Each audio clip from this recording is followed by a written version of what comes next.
Hello and welcome back to Kentucky Route Zero. I am the Olson. Thank you very much for joining me today on this journey of surreal ridiculousness. This game is we got through Act 1 and Act 2 yesterday as we journeyed through the mysterious journey of Conway's last delivery through the odd, surreal Route Zero hidden in Kentucky. This is a bizarre, wonderful game, and let's continue it and see what happens next.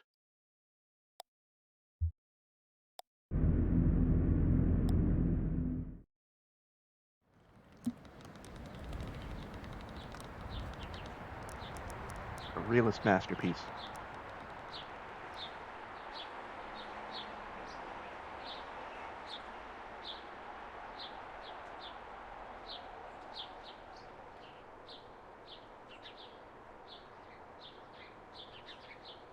Mhm. 83 and sunny now. Looks like it's going to get up to about 101 by late afternoon in Louisville. At 103 at E-Town, not a cloud in sight. So let's get on those parasols. Major accident just ahead on the Bardstone exit, so if you're headed to work on 31, you are late, my friend. Ha ha! Trigger? Just a little. Flashback, I guess? Forgot how you take your coffee. I'm tired. I didn't sleep well.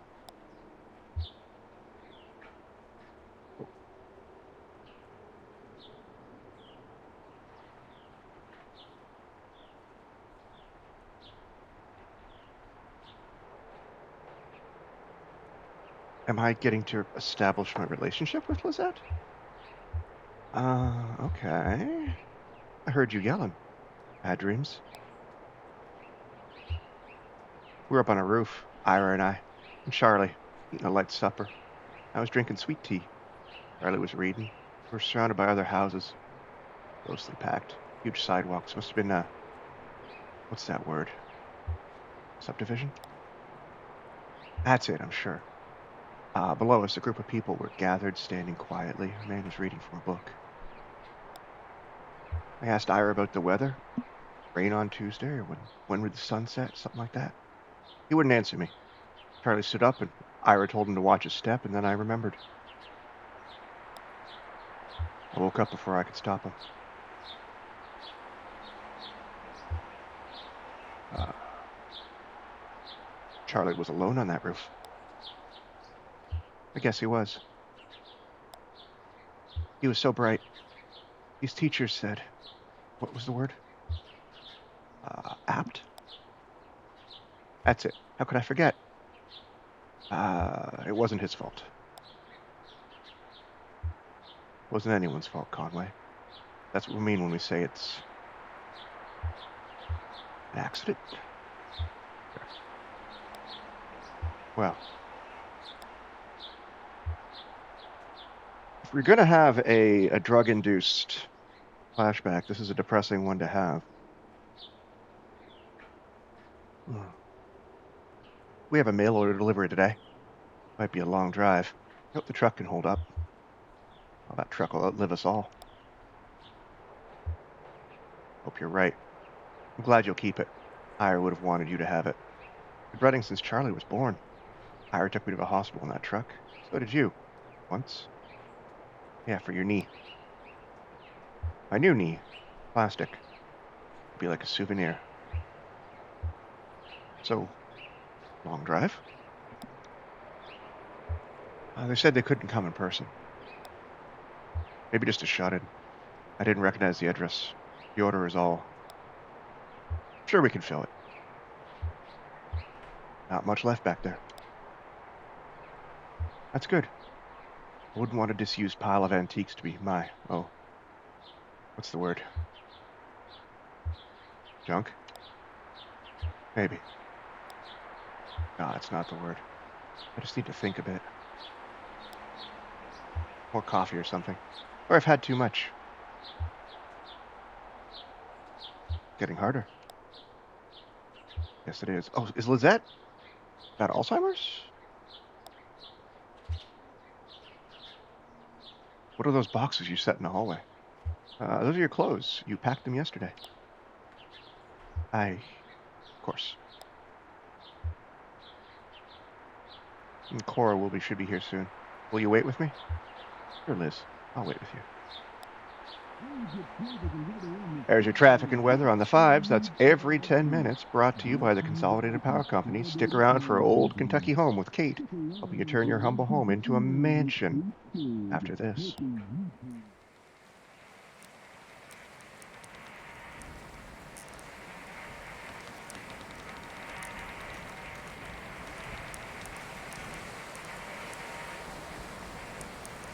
That fades away like we all did.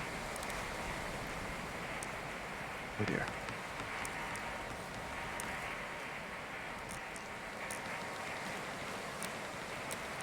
Ezra's in a suit?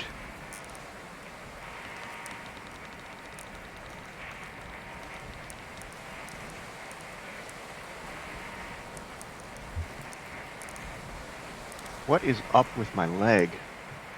That's only if you make a late payment on a follow-up visit. I think everything went well enough here that they'll only want to bill for...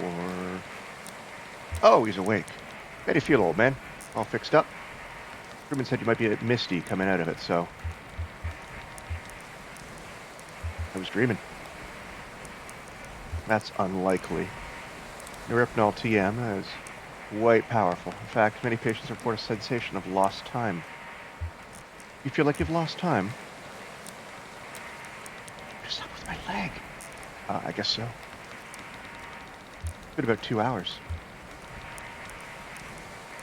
What have you been doing? Watched TV for a while. Then Dr. Truman showed me some of the terms of this bill. You'll want to look it over yourself, I think. How about that leg? How's your leg feeling? Yeah, that's the important part.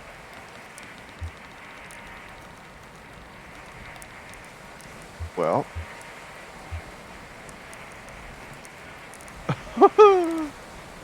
Oh, I've lost my mind. It was the heat. The shingles were cracked in the sun, and one of them slipped out under his feet. Shingles? What are you talking about? Slipped. Your thoughts and feelings are probably still a little nebulous from the Neuropnol. Totally normal. It'll pass. I wouldn't recommend driving, at least for another hour or two, regardless. Thank you, Doctor. Sure, let's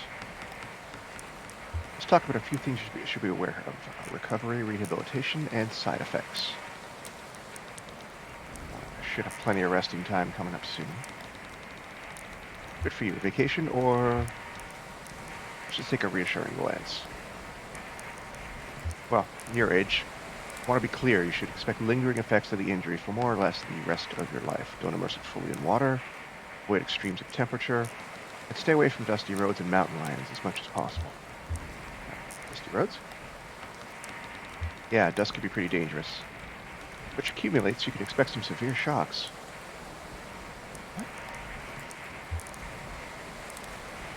What? The fuck did you do to my leg? Best thing you can do is keep it clean and free of debris. What do I clean it with? Only clean your leg with a soft cloth, moistened with water, or isopropyl alcohol. You'll definitely want to avoid abrasive agents like detergents or other solvents.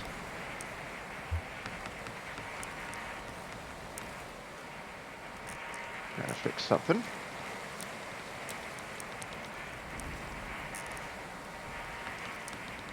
There I am.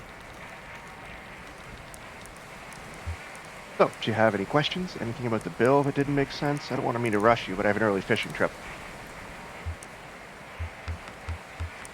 Tell them about the payment plan in the bill. Yeah, so one of the atypical clauses. I don't really have any control over the bill now that the Consolidated Power Company bought my employer. They handle everything. So, it all runs through your electricity bill now. You can pay it back in full on your next billing cycle, or you can get on an energy credit payment plan. I'll have to call Consolidated for more details about that. I don't really understand how it works. Something about generating electricity is sent back into the grid. Oh, one more thing. Don't be alarmed if you experience any side effects of Neuropnol. Typically, we see daydreaming, deja vu, pensiveness, fugue states, irregular perception of time, Around 15% of patients report a generalized sensation of lateness. Nothing to be alarmed about, just keep it in mind. Oh, thanks for the help. Julian's outside. You can head back to your truck.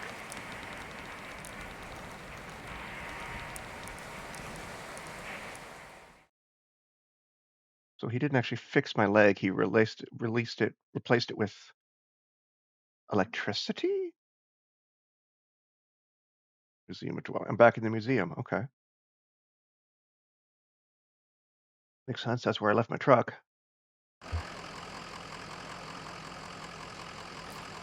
Oh, I can walk around good now. Oh, wow. Look at me go.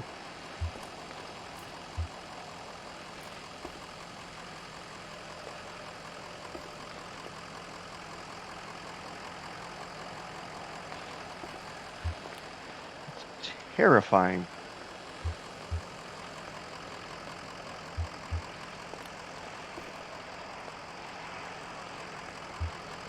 What did they do to me? Hey, Blue, what do you think? Get some rest back there? The doctor seemed nice enough. Sure, he does an okay job.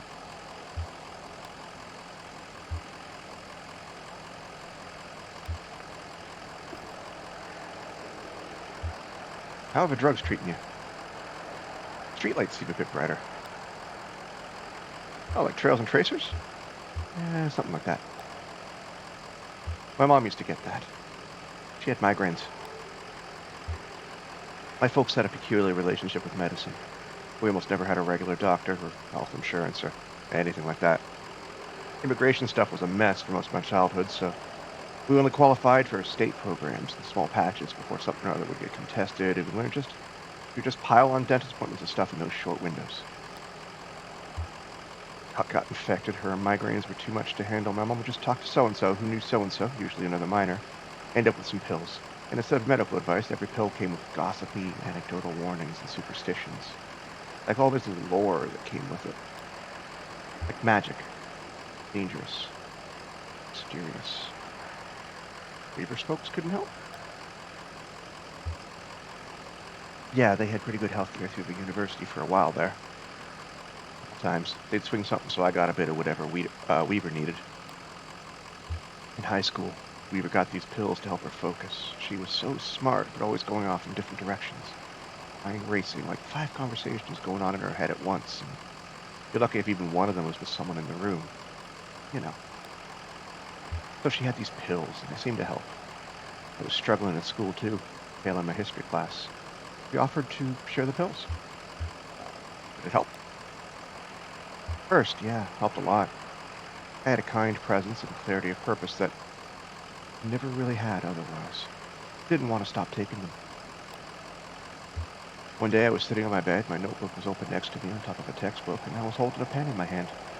I remember this moment from several years before. It came up so suddenly, with such precision. Couldn't put it out of my mind. I felt I had to stay with it until I'd recalled the whole thing perfectly.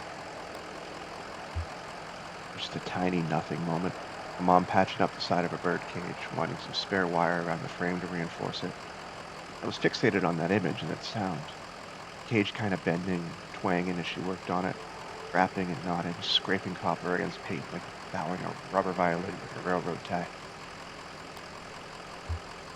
Parents came back from a triple shift, found me still sitting there on the edge of the edge of the bed, pen in my hand, delirious with thirst, patching that bird cage with a 1,000-yard stare. Sound like ADHD? Maybe it does. I don't know. Get in the truck. So, what's the plan then? What do you think? Because I don't know where to go next. Well, we've got to get back to the Zero and bring these documents back to the clerk at the bureau. I'm just not sure how to get there. The entrance at the farmhouse was gone. Let's ask at the gas station if he knows another route. Oh, okay. Worth a shot. Then we get back on the road.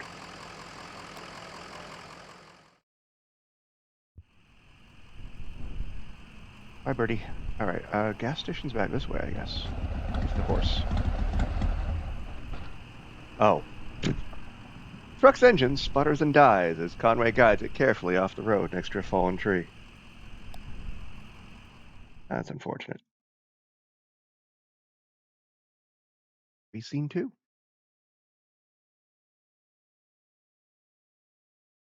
A tree.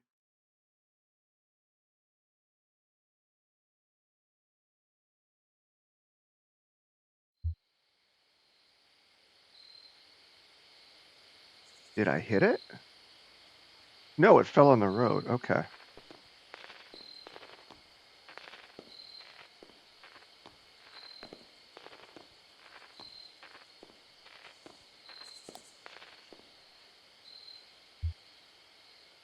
Nothing to be done. It just won't start up again. Damn, you had this truck long? Ira bought it used a ways back. Wonder how old it was then. You. Wait, is this why you always leave your truck running? Lizette's is up on a hill, so I get the picture. Anyway, do you know this area? Anyone around here that can give us a hand? I drove past here yesterday. Huh? What were you doing here? What were you doing out here yesterday? What was I doing out here yesterday? But I asked you. Very circular. It's us two strangers by the road. You want a ride or something? I offered to, but they wouldn't take it. That was thoughtful of you. Hey, we should call someone. Know a good towing company? Yeah, Lucky Boot Collision and Towing. Here's their card. Lucky Boot. All right, I'll give him a call. Hope I can get a signal out here.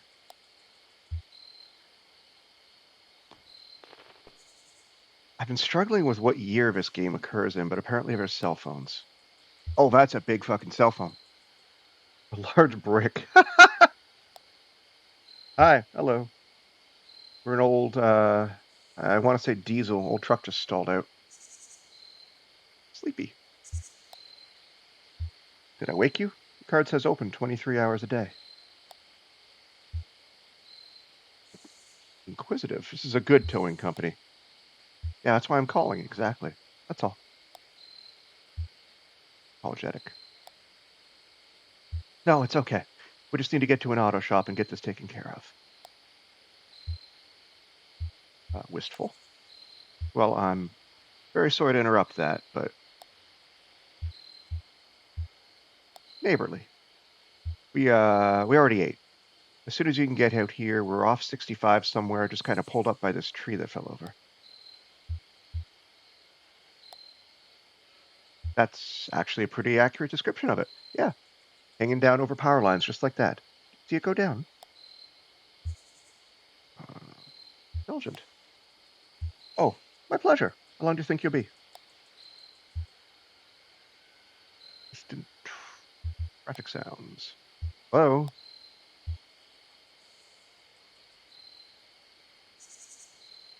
Can your bird pick up my truck? Ezra.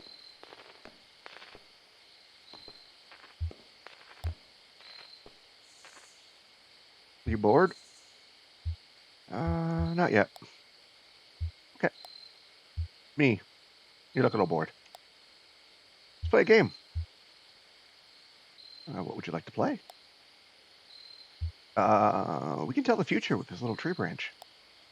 Pretty easy. We just break off all the little sticks on each section and count through the different things that could happen. Okay, what should we ask? It should be about you. Can't do both the counting out and the questions. What kind of job will I have next? Doctor, lawyer, taxman, driver. Driver. Okay, what else? What kind of bed will I sleep in tonight? King size, queen size, twin size, bunk. Bunk. Other branches are too bare. Don't worry about it too much. It's just a bunch of sticks. Hey, Blue. I wish Julian wasn't so busy right now. Got a lot of houses to carry still. He can handle it on his own. Oh, that was Ezra talking, not Conway. Okay. Shannon.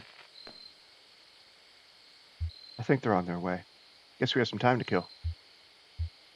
We can look over the road map again. Stared at that thing too long already. Where'd you get that old map anyway? It's always been in the truck. Huh. Someone must have grabbed it at a gas station somewhere along the line. Maybe they threw it in a glove box at the dealership.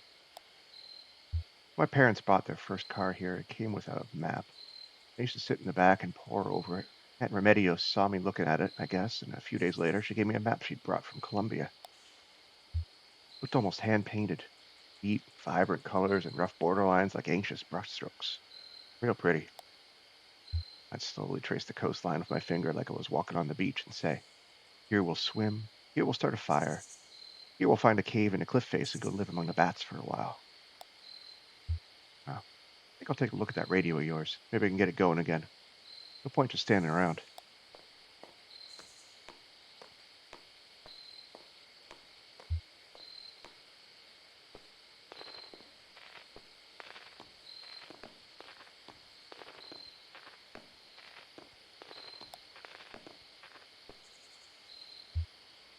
How's it looking?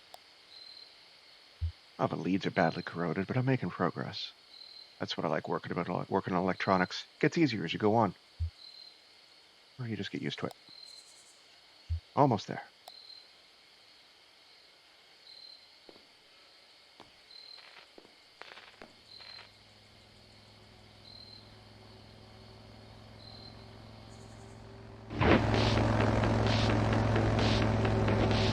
Who are these? Oh, this is Junebug, Johnny and Junebug, the band. Where are we staying tonight? Some closet at the bar, I guess. Harry Esperanza's 4-star room closet experience. Harry Esperanza must be the bartender from the never-ending cutscene in yesterday's video. Okay. Maybe it'd be nice to stay outside one of these nights. Power down, just enough to rest, keep an eye on the stars. Be there when the birds wake up. That's romantic. I'm a real romantic. Lucky me. Road ahead.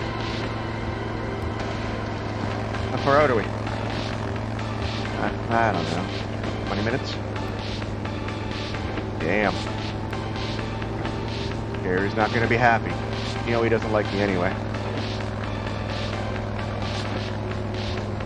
I'll tell him you had to get that drain pipe on tape. He wouldn't appreciate it. Man, the way those raindrops boomed down that thing. I got at least 30 minutes of it.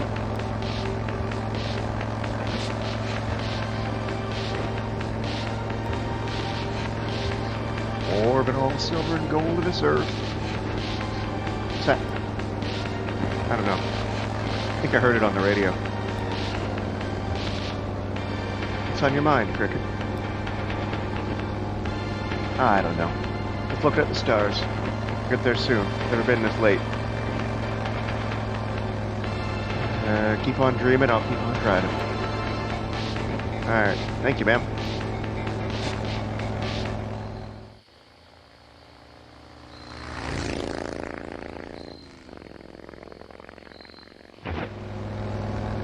Whoa! It looked like it could use some help. You gonna fix it up with him, Johnny? Oh, I don't know, a wrench from a cattle prod. Thought maybe you. I guess it's up to some good Samaritan. Fuck it, let's bring more main characters together. Okay, we'll help them. You're the best. And hey, maybe if they're not busy, they can fill some seats at the gig. You know, if no one's there, Harry will try to focus on our sheep.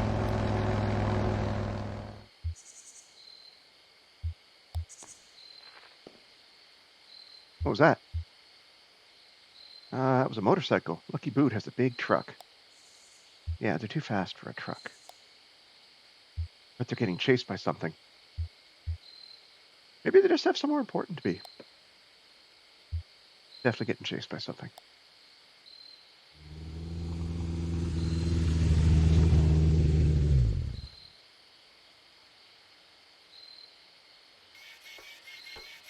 Oh, Blue's going to investigate.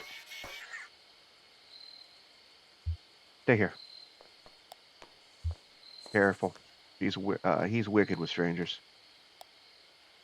Ha, you. Oh, you didn't have to stop. We got a tow coming. Hear that, Cricket? We didn't have to stop. Oh, why'd we stop? That's a good question. These folks seem to have a certain handle on the situation. So, oh, we thought you were stopping to help. Sure, something like that. Listen, we got two questions for you folks. What kind of people do you take us for? I mean, how do we strike you? You seem nice enough. What do you think, Cricket? Our generosity is unmistakable, ma'am. It radiates. Does radiate. Now, here's another question for you. You like music?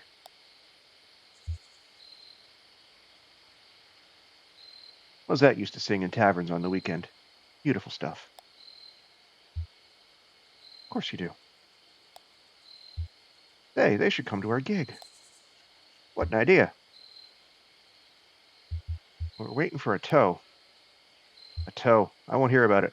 This time of night, you'll be kicking your heels till dawn. We'll fix your truck up. Me and Johnny are a couple of regular gearheads. I just put a new cylinder block in his baby over here. The vicious cycle. That's what we call our bike. Call it the vicious cycle. Pretty tough, huh? We'll get you fixed up quick so you can come to the gig. See, we have a regular booking tonight, and well, we're running late. Very late. That's what I told him. Now the old man who runs this venue, Harry Esperanza, is a notorious withholder. And if we don't get a few bodies in the crowd, well, he'll go all penny pinching on us. A short set. We only have one song prepared. You come to this gig, won't you? Of course we will. Of course they will. Believe it? It almost didn't stop. Hungry, old lady? I think I got a crust in the sidecar here. Oh, but Johnny saw you folks were in trouble. Well, it's all said and done. We stopped. That's all that matters. Our gig's at an old tavern called the Lower Depths. It's over there by old Charlie Moran Highway, just east off 65. We usually take a right off the interstate, right around the arcade. Johnny likes the arcade. That place. I just put fresh batteries in my field recorder. Let's see about that truck of yours. I feel certain we can get it running.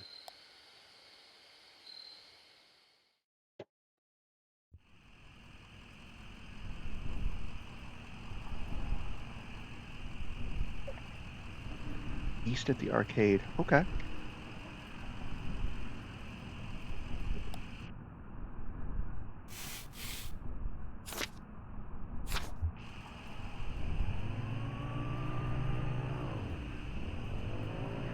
Oh, he's following me.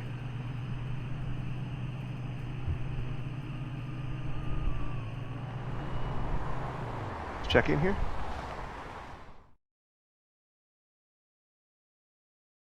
Act 3, Scene 3. Back at Echoes Oils, where we all started.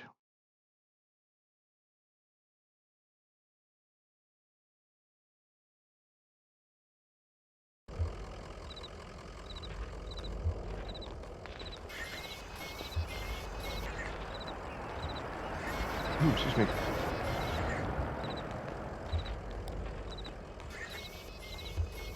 Truck sounds like it's running kind of rough there. Better keep an eye on it. We're all running a little rough these days. Oh, that's you and me anyway. Closer to the finish than the start. Seems to get a little bumpier as you go. We've been to the zero. I figured. Well, listen, I wish you luck. But I don't really want to talk anymore about that. Bad memories. Glad to hear you're on your way, though. How many games on your computer? Yeah, you know what? I might. My niece works nights at the hospital, and she swung by for her lunch break an hour or two ago. She kinda doesn't talk a whole lot, but I like her company. I heard her typing away in there. You might take a look. Better get going.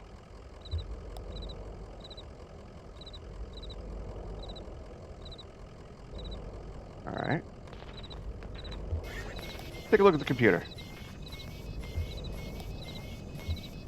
Messages.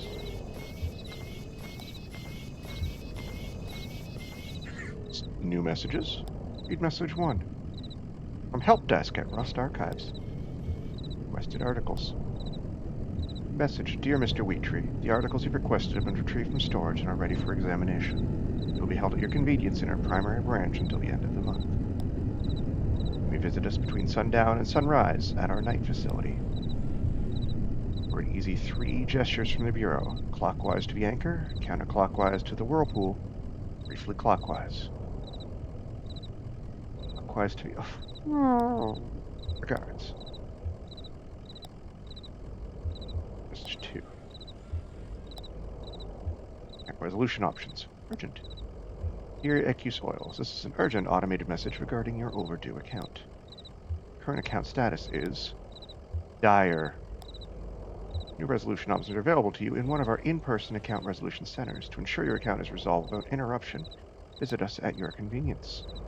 From the Bureau of Reclaimed Spaces, head clockwise for quite some time until you reach the Scarecrow. Then turn around and go back to your bat feeder. Turn around, and it's a short clockwise drive on your right. Sincerely, your friends at the Consolidated Power Company.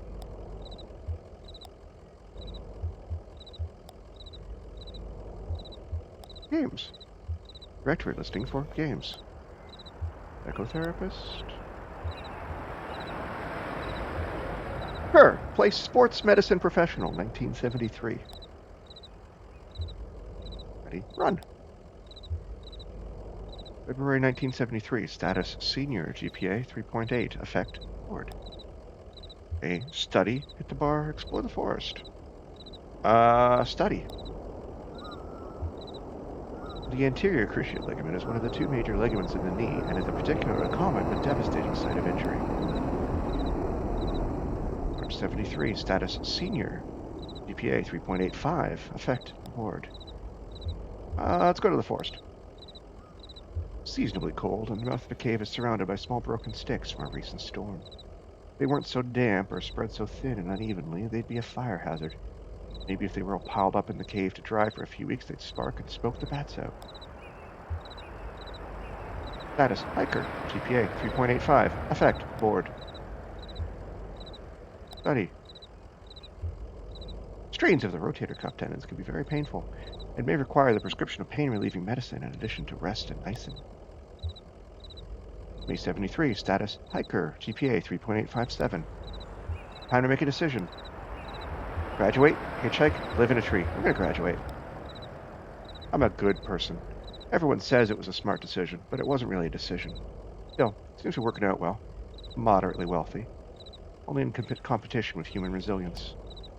Score, 3.857. Directory listing for games. Yeah, we're done here.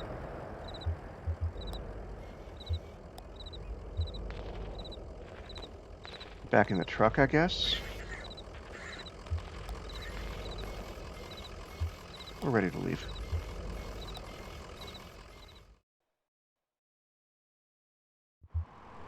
So I'm on 65. See, when I get to the arcade, I hang a right. Burning tree, the farmhouse. Arcade! The arcade is closed. We turn right. This is the Charlie Moran Highway. Tavern! Let's go visit the never-ending cutscene folks from yesterday.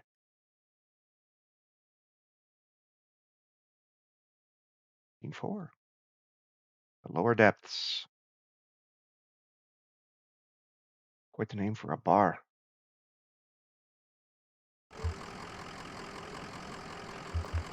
As always, we talk to a dog. Doesn't seem right. Like a deep pit. Or sometimes if I'm really up here or still down below. This is the diviest of dive bars. Hard times served. I love a dingy bar as much as the next guy, but this is a little bit something. Kind of late. You sure they're open? Sure, they're open. It's one of those places. Get on in. We are not saints, but we've kept our appointment. How many people can boast as much? That's lovely, ma'am. Who said it? A poet. Non-specific poetry. Got it. Got it. All right, this is... Okay, when you open the place up a little bit, it looks a little bit less depressing.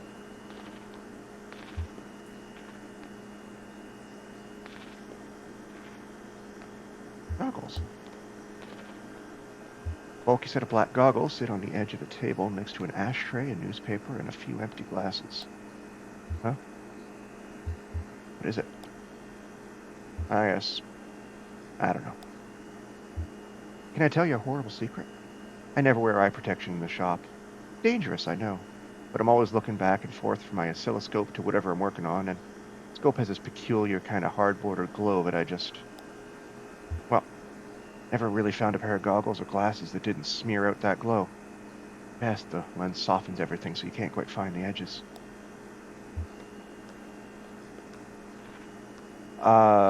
This place reminds me of, like, a dirty bowling alley. What's the brick sandwich? All right, I remember this. A rough brick between two pieces of stale bread sits in the center of the table, surrounded by a ring of undisturbed dust. Wait, undisturbed dust. Okay, so this was quite some time after our visit last time? Ma'am, I hate to say it, but the cupboard is bare. Have some vision, Cricket. We've got 1, 2, 4 patrons. Harry doesn't count. Well, we've done more with less.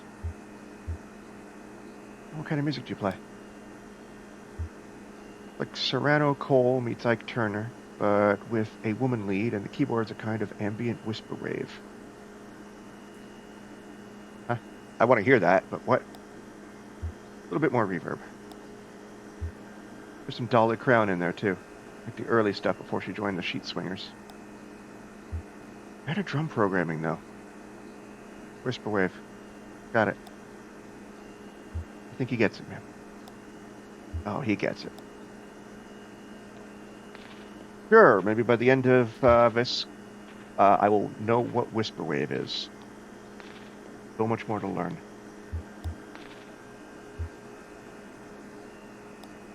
What do you think? I don't know how to play this game. All right, Harry. All I'm pouring tonight is Hard Times whiskey.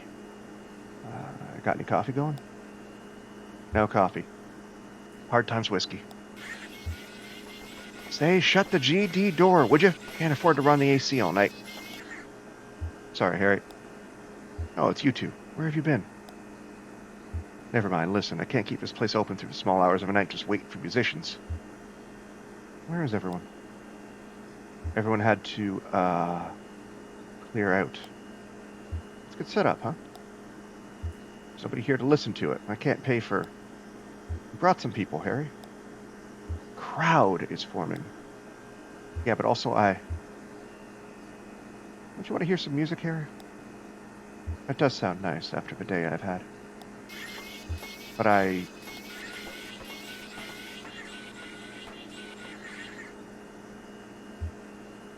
What happened to the drunks?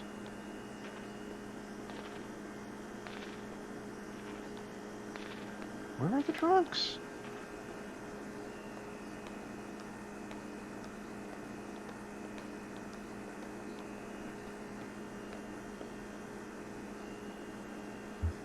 How's it looking out there? How y'all feeling tonight? Did you get bit more reverb in the monitors? How's that? Test 111350. Lamentation. Sounds good. How's everybody doing? Anybody had a real bad night? How about you, old man? That's not too bad. Well, we'll take care of that right now. This is a song I heard in a tavern many years ago at an open mic night. Me and Johnny were out just riding around, you know? You like to drive around, old man? My job. course you do. So we're riding around, we passed this gaudy old tavern. I mean, it was a real dive. Busted up facade. Weeds in the parking lot. Taps all dry. Bats in the barroom. And run by this creaky bag of bones, looked like the only thing keeping him awake was the fear of death. So glad to be back here at the lower depths. Hey now. So we stopped for an early drink, and there was a lady sitting right here on stage. The song she sang, well, stuck with us. Now it's a regular part of our repertoire. Never got that lady's name. She seemed like a sweet gal, and she had a voice like Scotch whiskey. Hope we do her song justice. So here it is. Too late to love you. Don't make me sing.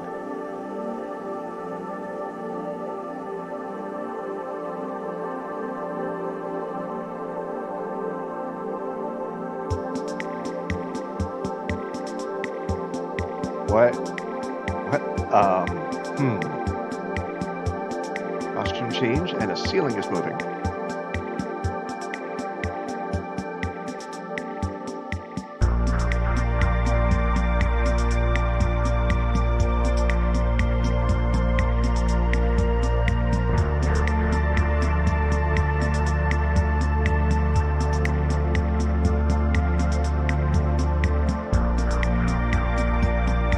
Oh, I get to pick lyrics. I wish we'd met before.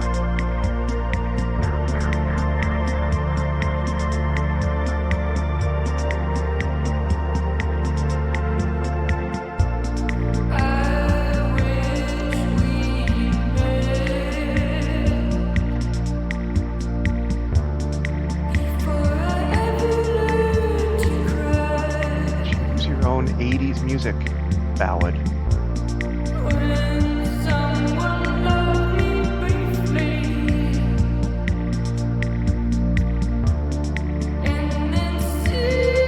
Hey, Freya. I'm good. Very good.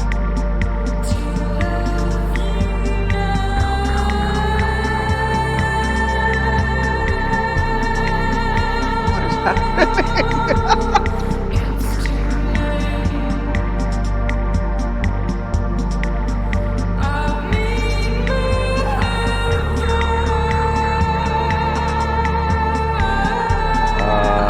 Left behind. Oh yeah, Freya, I can see your chat.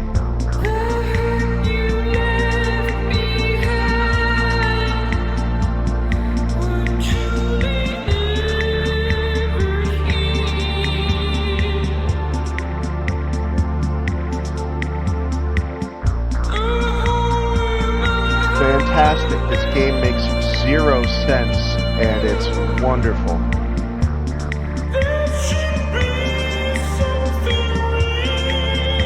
You're here for the Junebug concert, apparently.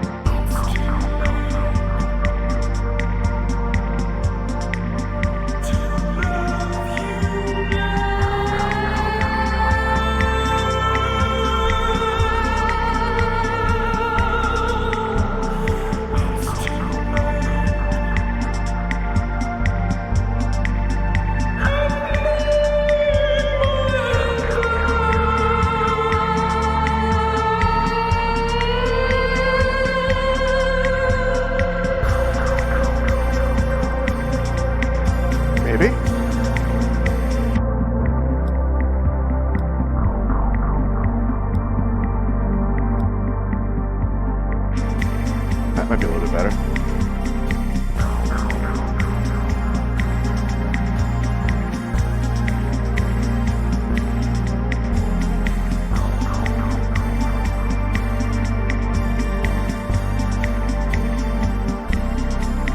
This is so bizarre.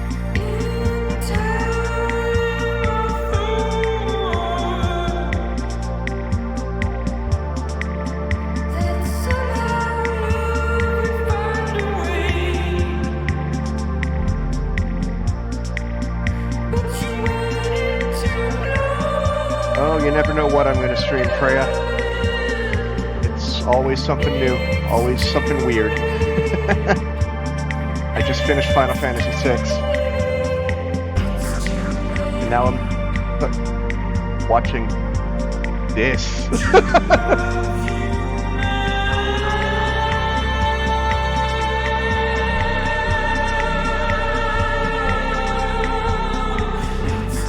Oh, not too long, like 2 months.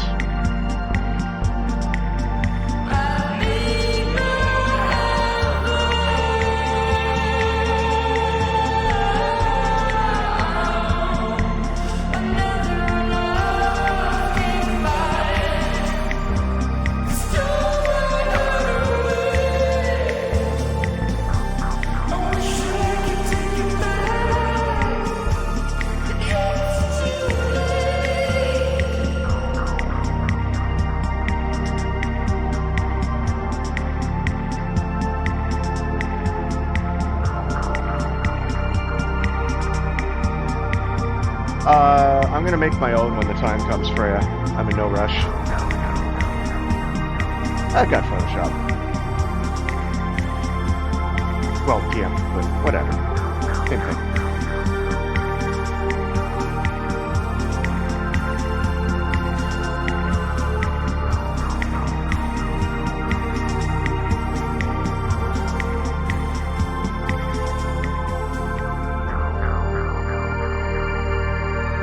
I did not expect this 80s love ballad in the middle of my mid-2000s indie game. That was...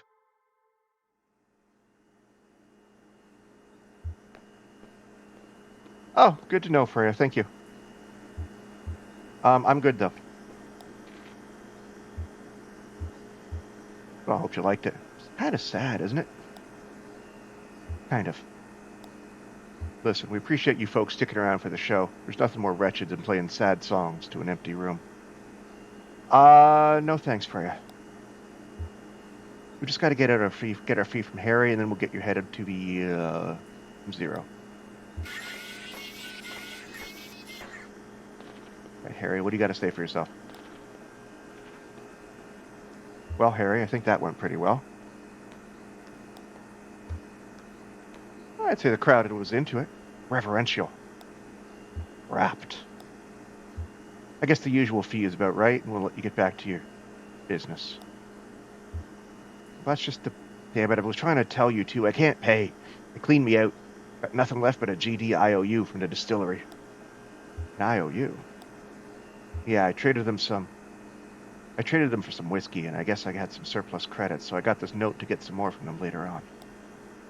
Must have been a hell of a trade. I had to. Gotta keep this place open somehow, goddammit. Watch your language, Harry. Oh, could you pay them with the IOU? Well, very contemporary, very astute. How about it, Harry? Let's push some paper around. Well, it's just... I can collect on it here when they bring more whiskey up, but for you to cash in, you'd have to go down to... down to the distillery. Down to hard times. And, it's... You gotta take the Zero. That's what we'll do. How'd you get there? You folks sure you want to head down there? I've never been there myself, but people hear things. Rumors. Do you know another way to Dogwood Drive? Dogwood? Got a letter, did you? Got a stack of them. Well, okay, sounds like the Zero's your only course now. Harry, you alright? If only. Got a radio in your car? Yep. Well, here's what you gotta do. Take a left out of the parking lot, and then just fiddle around on your dial until you hear something familiar, familiar but strange. You know what I'm feeling? Like, I used to go hunting with my uncle out in the mountains, and now I watch these nature programs. They're filmed in the mountains, and there's the deer, and I know all the plants and every kind of tree, but it just doesn't look right. It's even stranger for being so close to familiar. Sometimes, something like that. You'll know it when you hear it. Fix that strange but familiar station on your dial, drive for a bit, and then turn around when the station cuts out. Right then.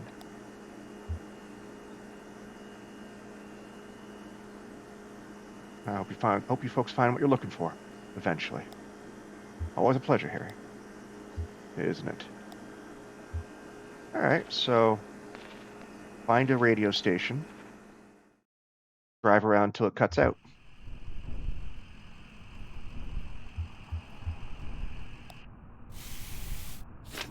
Hard Times Distillery.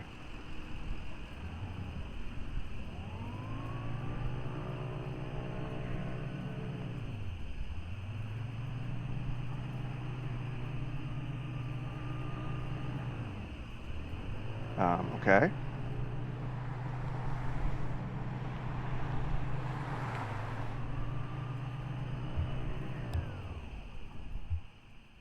You cows drink from a small pond by the intersection.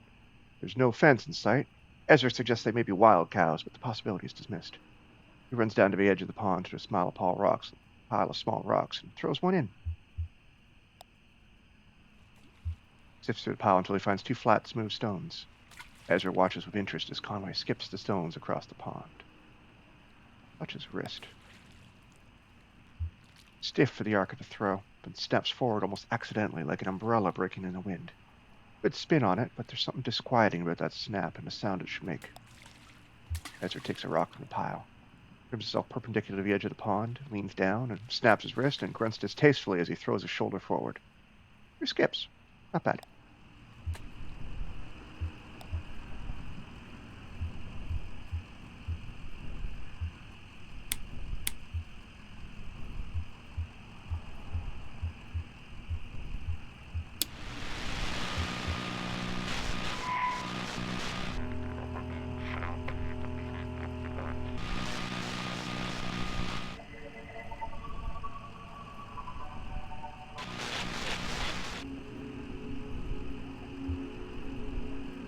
Doesn't quite match the bartender's description.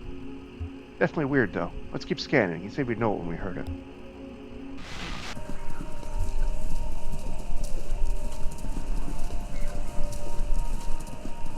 What's this station?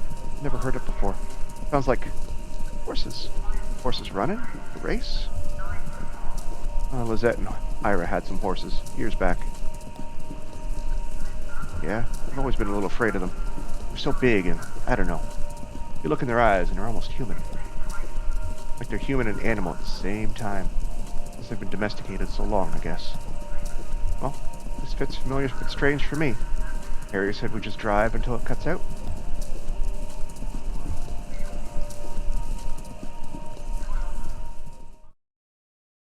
That didn't take long.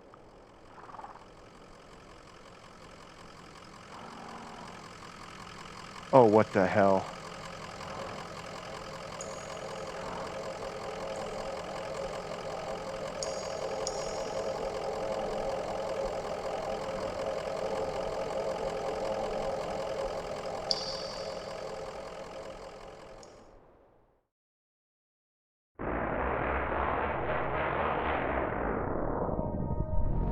Back onto zero. All right, where's the bureau?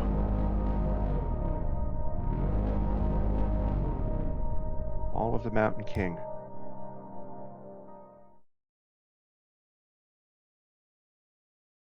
Act 3, Scene 5.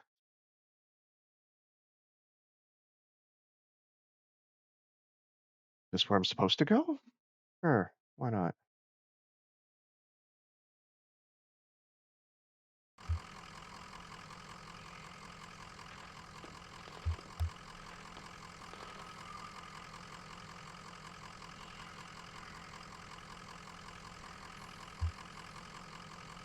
What do you suppose happened here, Blue? Some kind of storm washed it away? Haven't seen much weather down here. So, Kentucky Route Zero is hidden, and it's also underground. It's a hidden road under a hidden highway under rural Kentucky. Yeah. Yeah. All right. Bridge. Bridge ends abruptly, crumbling in disrepair. Johnny? Time to cut him loose, ma'am?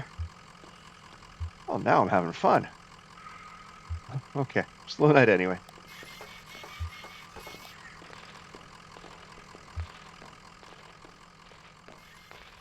Oh, I can get up there? Okay. Rope. A loop of decayed rope is coiled on the banister. Rotted sections have been smoothed over with a fine dust. Okay. I keep going up. Computers. Broken computer monitors are heaped precariously among the rocks.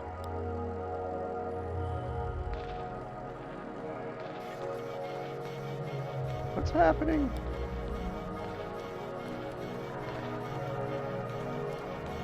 Pet carrier for a cat or small dog has been left by the path. Calcified rag wadded in a corner may once have been a blanket. Shit's been there for a while. Backpack? What is going on? Shit's on fire.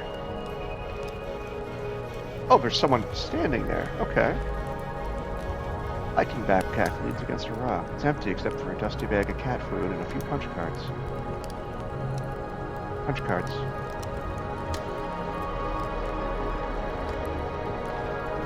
Miss Lula? Pile of discarded electronics burns steadily in the center of a chamber.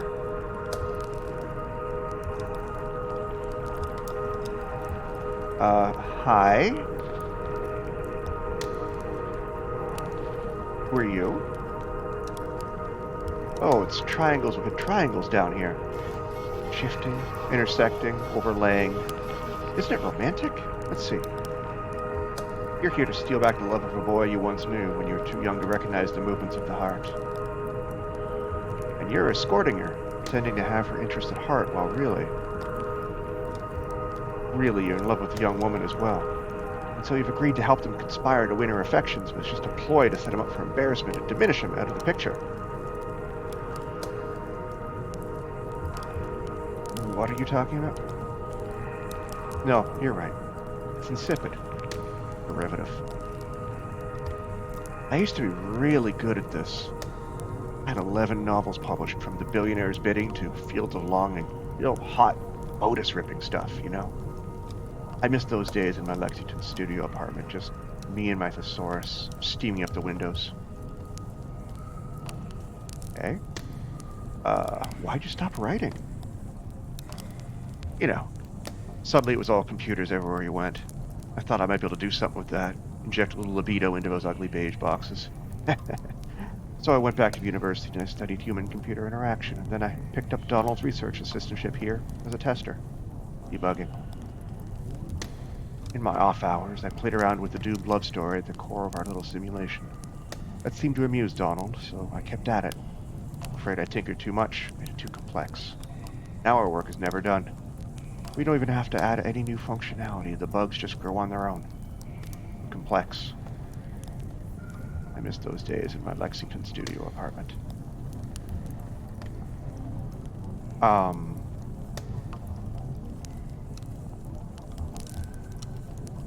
Tattered cardigan looks furtively at the other people around the fire.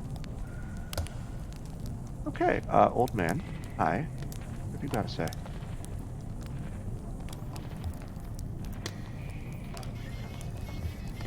Donald. Donald puffs on a smoldering pipe while half mumbling, half singing an old country tune. The old green river runs through hills and caves not known to us, down to that sunless sea. Oh, who are you? I'm sorry. Did we startle you? I might say you did. I thought you might be one of them. Ah, no, you can't be. We've been patching all their spy holes. Keep the lights dim and the motors running softly, and we route the smoke out through. That is, what were we talking about? We're a bit lost, actually. Ah, you came from the road. Zero. Nah, you should stay off that road. That's safe. Bizarre topology. You'll never get anywhere. Because you're right back here. Back to this cave? Always back to this spot. It's a prison. An irrational prison. But I don't mind. Not anymore. This is where my life's work is. The computer? Right on the other side of the spire. Looks like a harmless old computer, doesn't it? Like some beat-up mainframe, assumed from a university basement, left in this cave to rot. What a flower. Now, it's no ordinary computer. I've modified it extensively and in some pretty experimental ways. Believe you me. That's to say nothing of the software, but you look like a technically minded sort of person. Tell me, do you know the effect of mold growth on diffuse-based transistor circuitry? Sounds like it was short-circuit. Certainly, certainly. But not all of it.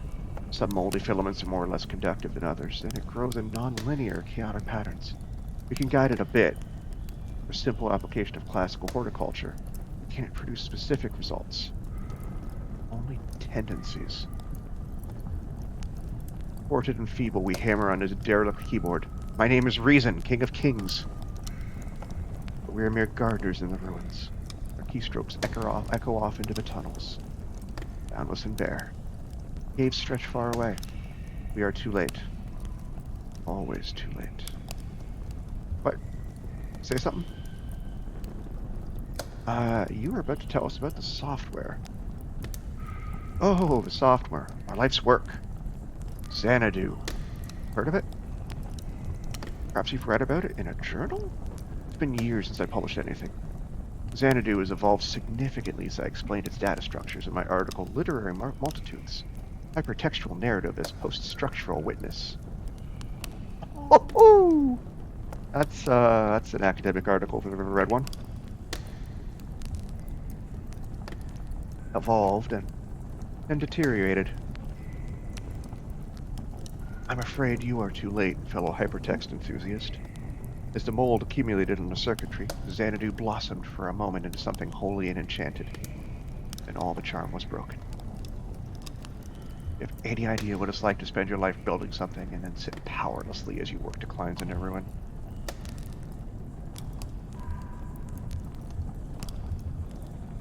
Everybody but Junebug. Junebug just doesn't understand what's happened. I drive deliveries for a small antique shop and we're closing down. Shuffle around the dusty ghosts of antiquity. Well, I have my own ghosts. I keep them in there, in Xanadu. It's running on that glorious dusty machine. Take a look if you'd like. Too late to do anything but smoke and reminisce anyway. Or too late to do anything.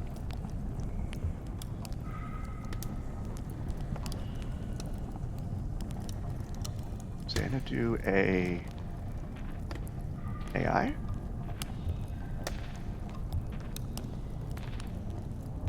You know, when I first... No, I mean, this cave were larger, could it... Now I'm getting ahead of myself. I got it. How would you characterize this space? The one we're standing in right now? Seems endless. No idea how right you are. Decades of mapping and notating. How can you tell? What formal quality makes it seem endless, you know? It's that huge fire. The smoke just disappears. Mysterium tremendum. Thens the shadows scattering momentarily lights the mouths of unseen tunnels. Fire is constantly reshaping my... Close your eyes. You close your eyes? No. Not happening. Oh. Disappointing. Sorry to, disappoint. No, it's my fault. I shouldn't be so attached to the future. It's always getting in the way of my work. Better to be in the moment, carefully observing and documenting with no attachment. Let me give you an example. I was a grad student studying statistics when I started working with Donald on his project. He said we needed someone with a more analytical mind to do the descriptive writing. Someone who would appreciate the cave descriptions as real labor, instead of taking their authorial voice for granted. Donald warned me it'd be long hours of typing painstakingly detailed descriptions into the computer. And I put in the hours, believe me. In the hours. I've described every facet of this cave in such detail that sometimes I don't know if I'm reading or looking, writing or exploring. Often, in the dark and lonely moments, I worry in my sleep I've transcribed rooms from my dreams into the system. How would we know?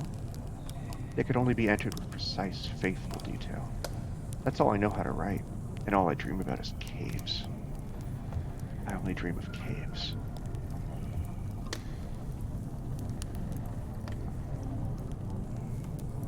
Okay.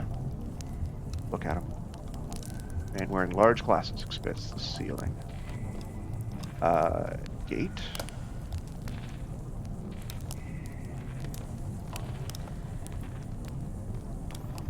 A massive gate constructed of scavenged materials blocks passage down the far side of a spire.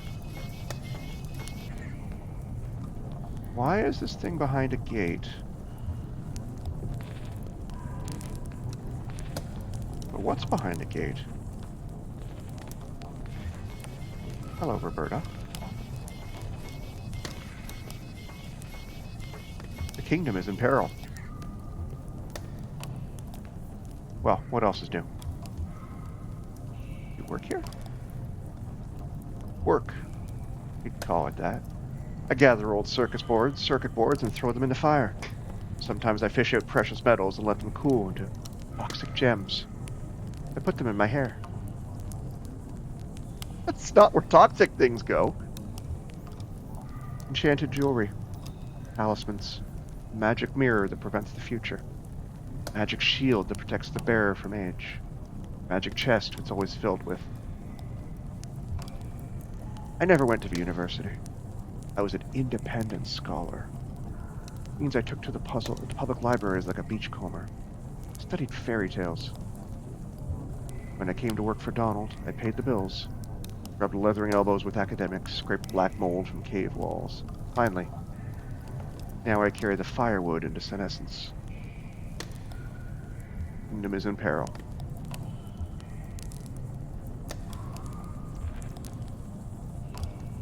Long worn skirt stares at the fire, lost in thought. These folks have been down here a while.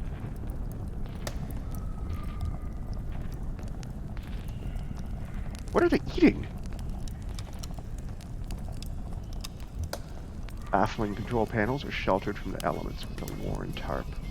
A closet-sized wall of knobs and wires looms behind the machine, humming faintly. Electric typewriter is the only easily recognizable component.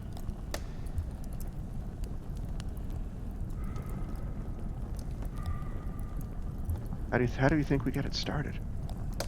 This old thing? Maybe there's a hand crank around. Oh, it has a run key.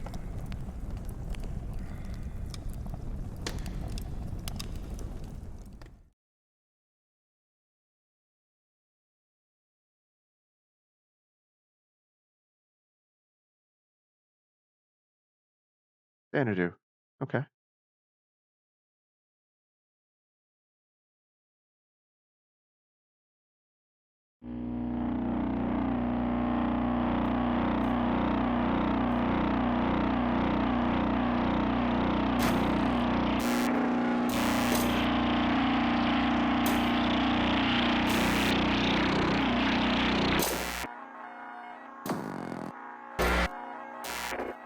What did that say?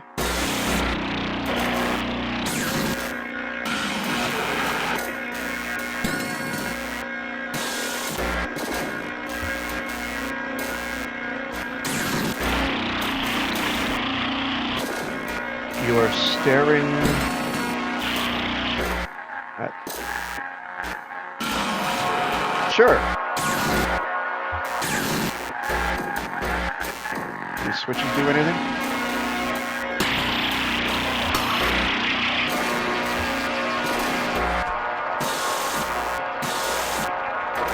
Okay, that's utter loud nonsense. Alright, that's worse. Try typing help. Hell. I think that last word is recognize.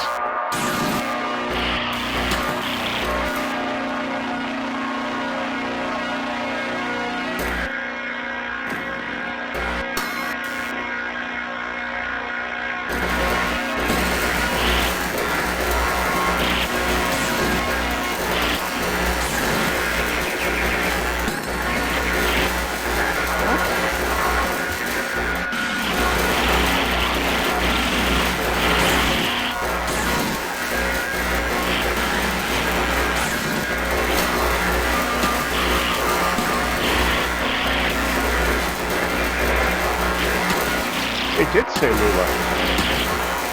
Did that say Lula? Love Donald. Intent for adventure?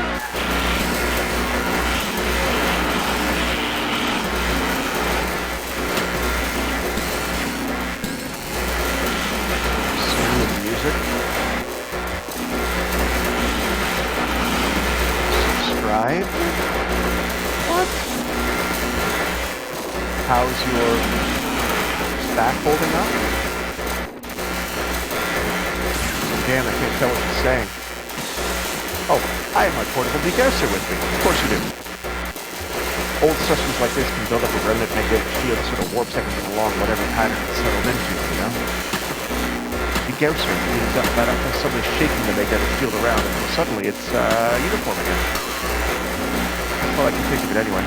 Like shaking a snow globe. Worth a shot. Alright, degauss!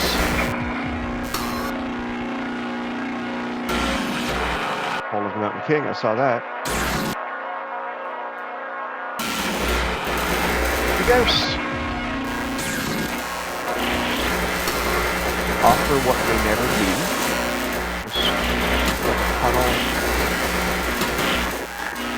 Well, okay. Stalactites, ceiling. Where you mess up. Okay. And the file plus the refuse to quit. Just a lost cause. What a piece of junk.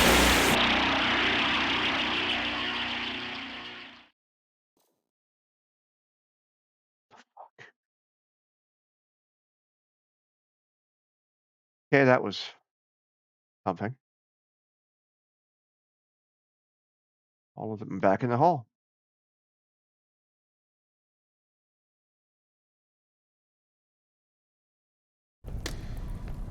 Bizarre. And what was that about Lula? But Donald knows how to clean it up a bit. Yeah, let's head towards Donald.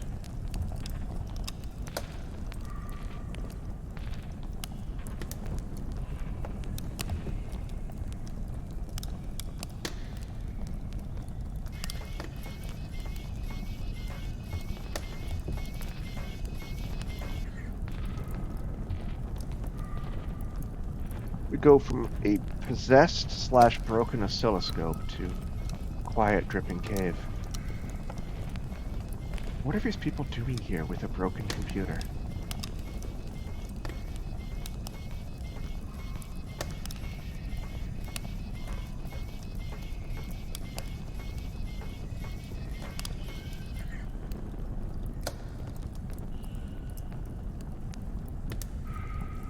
I'm just gonna keep waiting for it to keep spinning until I see Donald.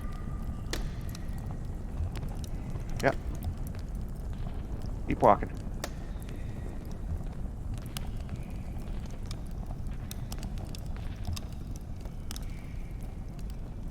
Where am I?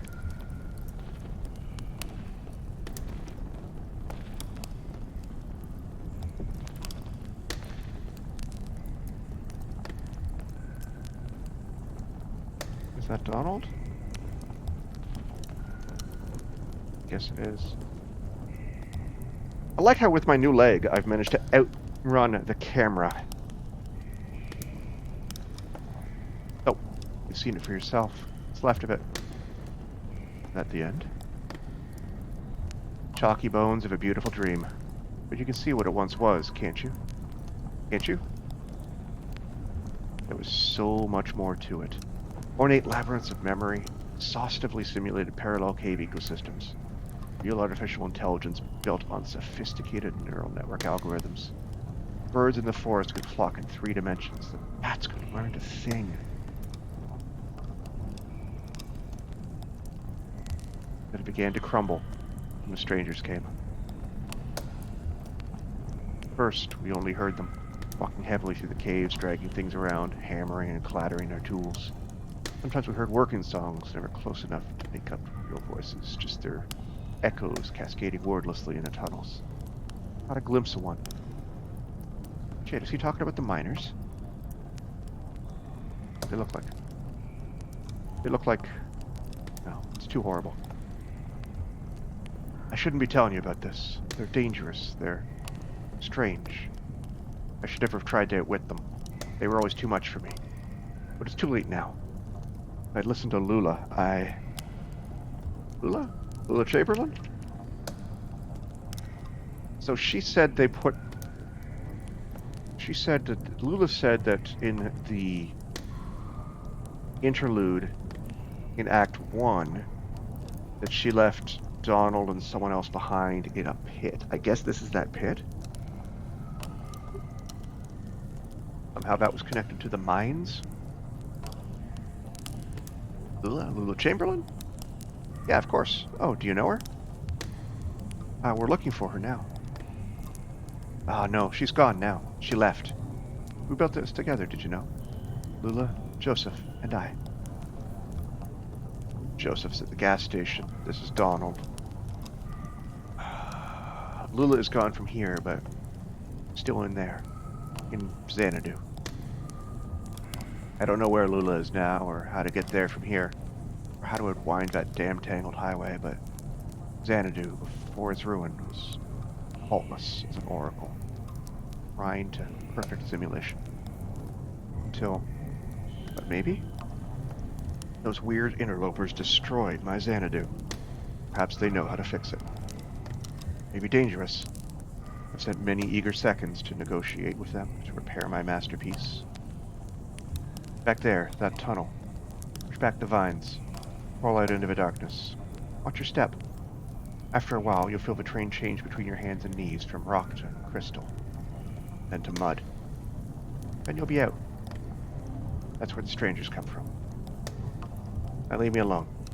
Still have a bit of mold in my pipe and a few dreams left.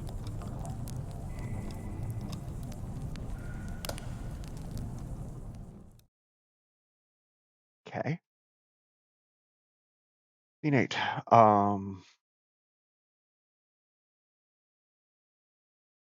Where do the strangers come from?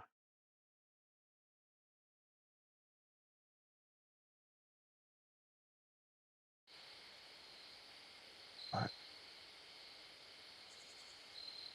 Graveyard.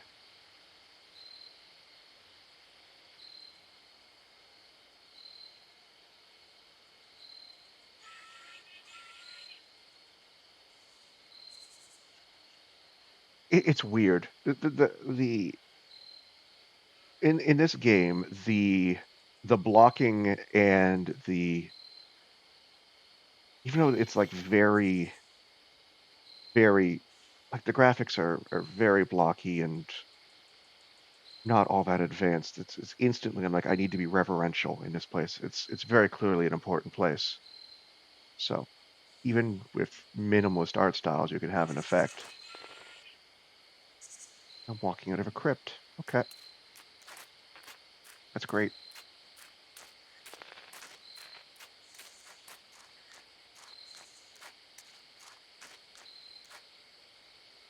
Well, this can't be right. Looks like an old church.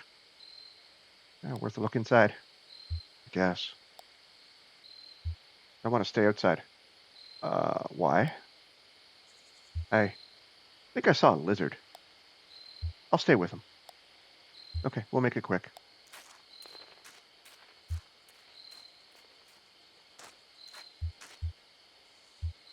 Oh, I'm in control of Ezra. All right.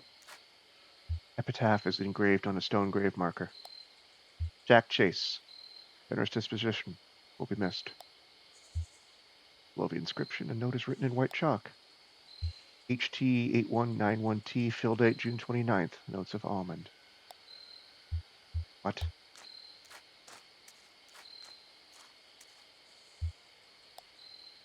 Connell Elliott and Brian Berg. You think you two would really have liked each other? HT8192-B, fill date July 24th. Weird finish. Dead people tea?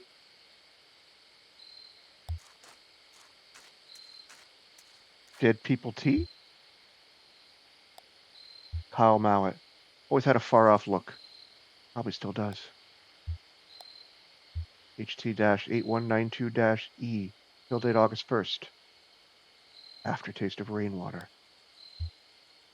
I hope it's that and not someone digging these up. He hasn't mentioned a hole yet. Paul Anguiano or Brian Cupini.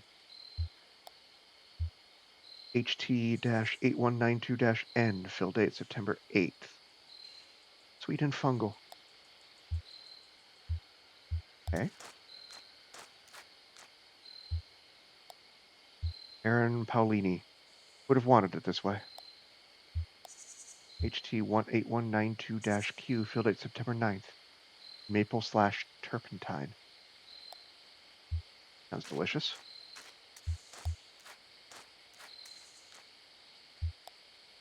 Lane Yarborough. Could have said something. HT-8192-X. Fill date November 1st. Sense of foreboding.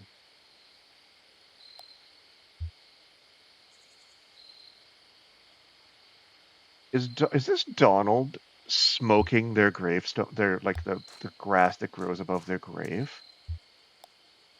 Unknown. Seemed reasonable. HT-2192-Y. Fill date November 2nd. Easy on the nose. I think that's what this is, and that's messed up. And any lizards? I wasn't really looking. Nice cover story, kid. Why do you dress like a punk? A punk? Now, what's a punk dress like, kid? Can you tell me? I dress like Junebug, specifically. I want to be specific. I think you are. Middle of a night, and here you are in a graveyard. Any other kid your age would be in bed. You just got to make some choices and own them. You think I was born this foxy? I came off the assembly line about a half-foot shorter and all gray. No eyes. Hope you're just trying to screw with Ezra, because otherwise what? They were going to have us clearing out the old mine. Doesn't matter what you look like under all that rock and water. A bunch of gray shadows shoveling and hammering invisibly at the walls, draining the tunnels. Johnny found some gear. An old tape player. We hid away in an underwater cave and listened to it over and over. And we knew we weren't miners. Slipped out onto the road, just these two featureless shadows, and ever since that night, we've been detailing. Coloring in. Specifying. Feel like more like myself every day. Feel more like myself when it's just me and Julian. Over. Now you're getting specific.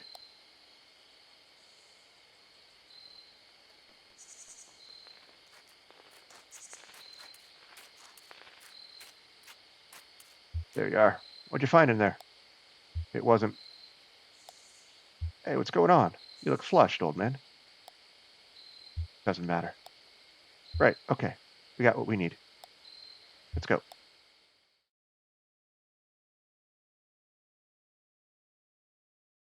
What did they find? More mysteries upon mysteries upon mysteries, and it never any answers.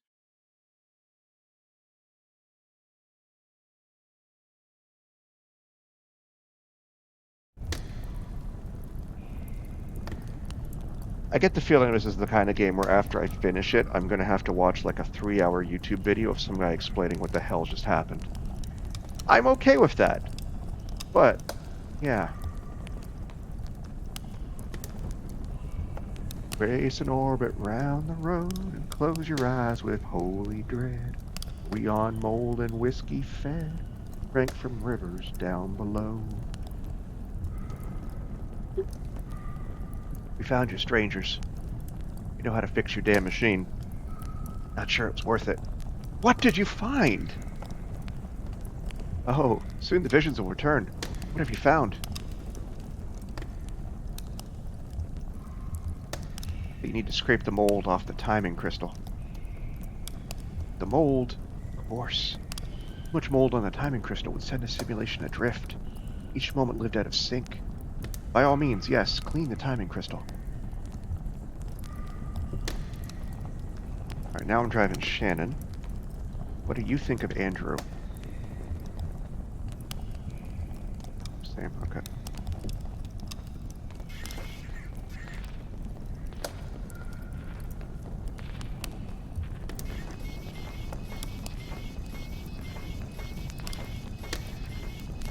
Okay, we're still walking. That's good.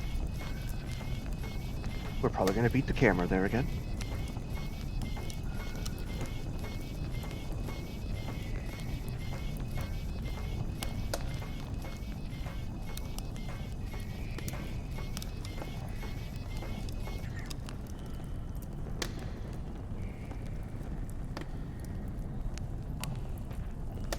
We're definitely going to beat the camera there.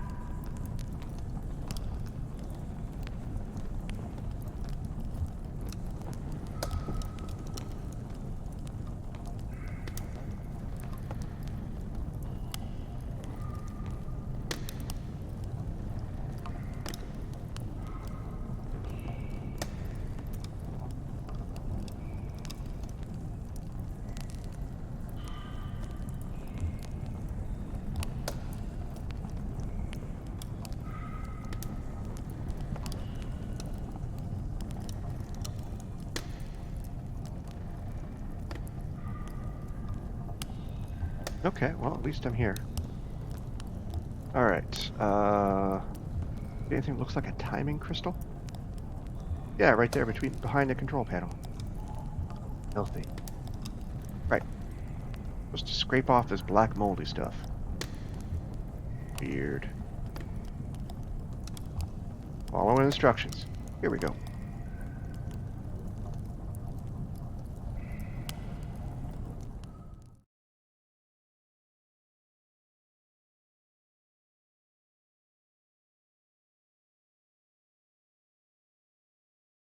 Welcome back to Xanadu.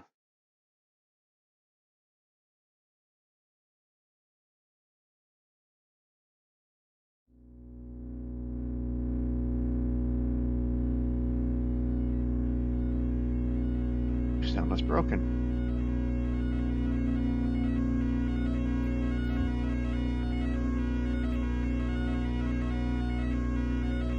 Xanadu. The ghost!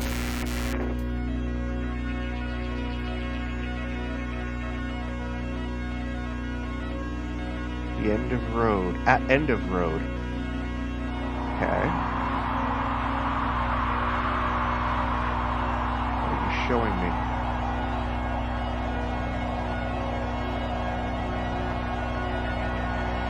Is that 5 Dogwood Drive?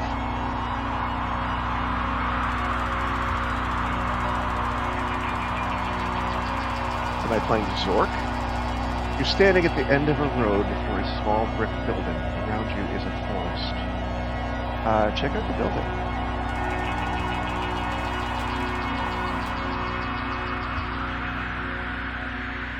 Inside building.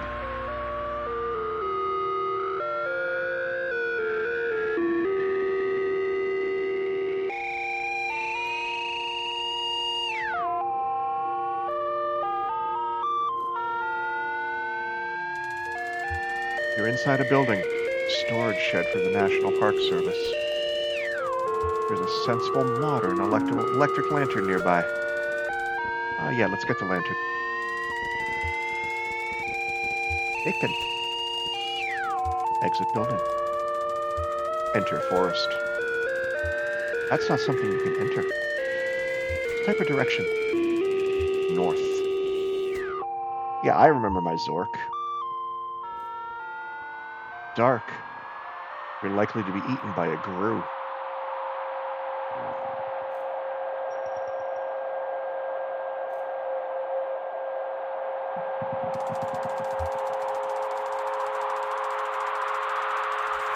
You're in an open forest with a deep valley to one side. Back after that building. You're in forest. Hey, it's a maze. East. You're in forest. Lula is here, soldering replacement components in a small, handmade radio. We should talk to her. Ask Lula how she's doing. Hi, Donald. I'm getting the strangest interference out here. I've been tuning the radio circuits gradually as we go, swapping capacitor values and tweaking resistor networks. It was working for a while, but everything I can pick up sounds so distant and muffled. Maybe I can answer the radio. Well, maybe you'll have better luck. You're good at this stuff. Just don't forget to give it back. North?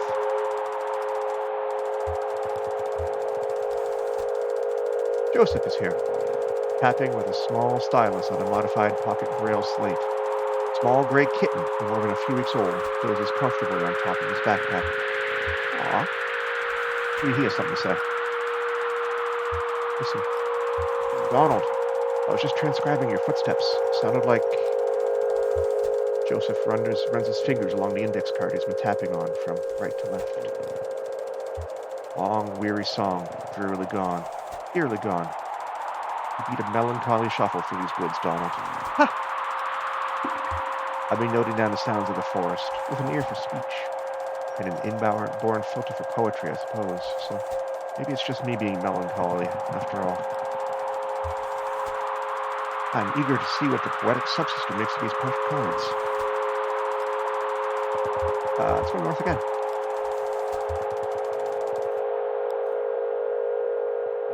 What? Edge of hole. Okay.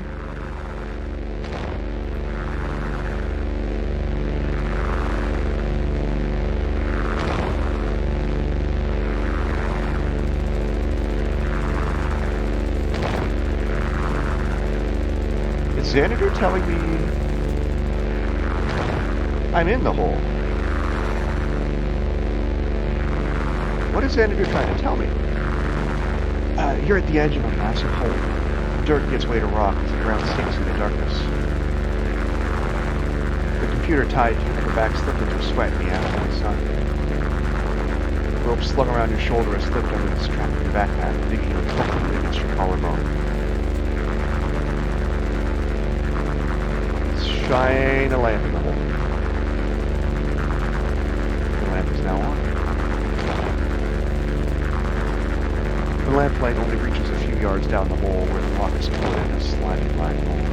You can tell that the walls are too slick to climb safely without assistance.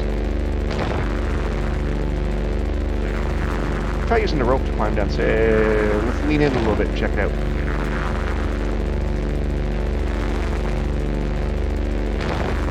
Cave walls are too slick and to climb safely without assistance. You lose your footing and fall to your death. What? Okay.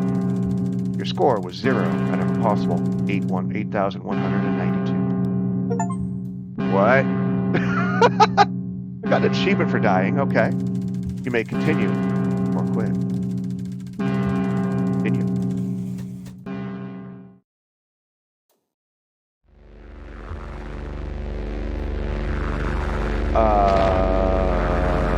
Try using the rope to climb down safely. It's tied snugly to a tree trunk. Down. Your feet slip a few times on a slimy rock, but you remain stable. Lula and Joseph descend carefully after you. In bed quilt. Okay. This is creepy.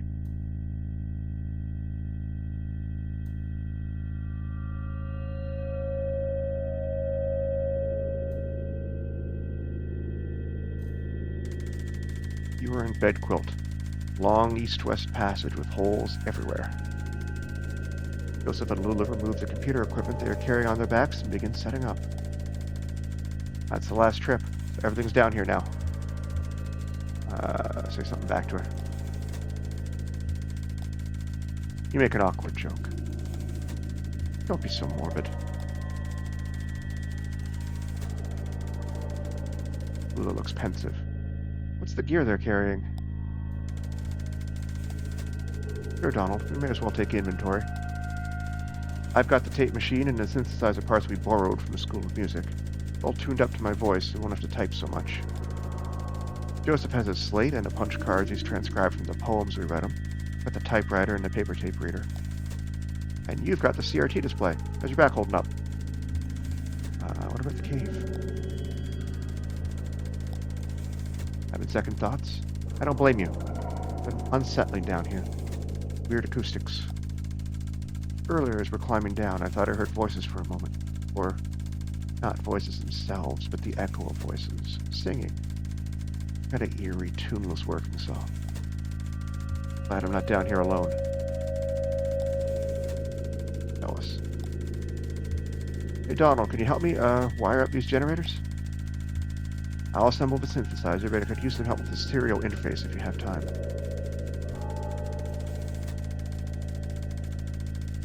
You hear an unfamiliar echo from a tunnel to the east. Maybe if we help Lula, she'll have some more to tell us. Help Lula. Thanks, Donald. I can never remember which color lead goes to which pin. There's some terminals. You think there are paintings down here? Cave paintings, I mean? Maybe some old pottery shards from when the world was young and early men and women huddled in these caves to... You know, I think cultural fossils are the saddest fossils. Sadder than animal remains, I mean. We come across a petrified mollusk or a partial dinosaur footprint, and we say there was a point of contact here, where a body touched the earth, and maybe there's a little bit of evidential garbage, but the life who owned that body never cared and has moved on anyway. That's the end of it. Suppose I shine my lantern on one of these walls, and I see a crude painting thousands of years old. Two men and a woman. Freckle on blood. On rock. Someone put that there. To keep something on the rock after she passed. Hope. A relationship. A moment. A worry. Maybe a regret. She made a painting to keep something alive for her, but like that dead mollusk and an iterate dinosaur, she had to move on. Whatever it was is gone, and now we're looking at this painting. Dangly copy with original. We're interrupted by the ominous echo of a grating, scraping sound from the east, louder than before. What the hell was that? Let's check it out. In tunnels.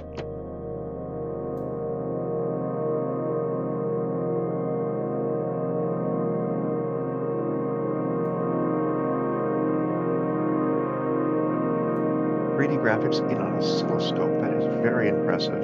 Hey, Gauss!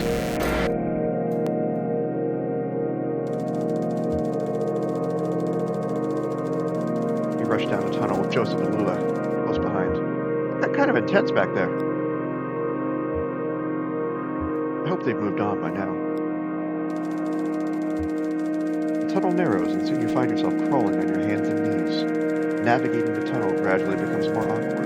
The smooth rock gives way to jagged, crystalline surfaces. Scratches and taps echo from the end of the tunnel, some short and piercing, some slower and groaning, as if dampened by water. The tunnel opens to a large room.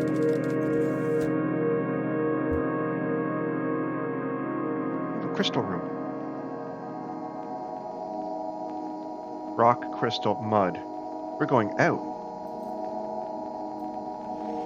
Oh, people. Are those us?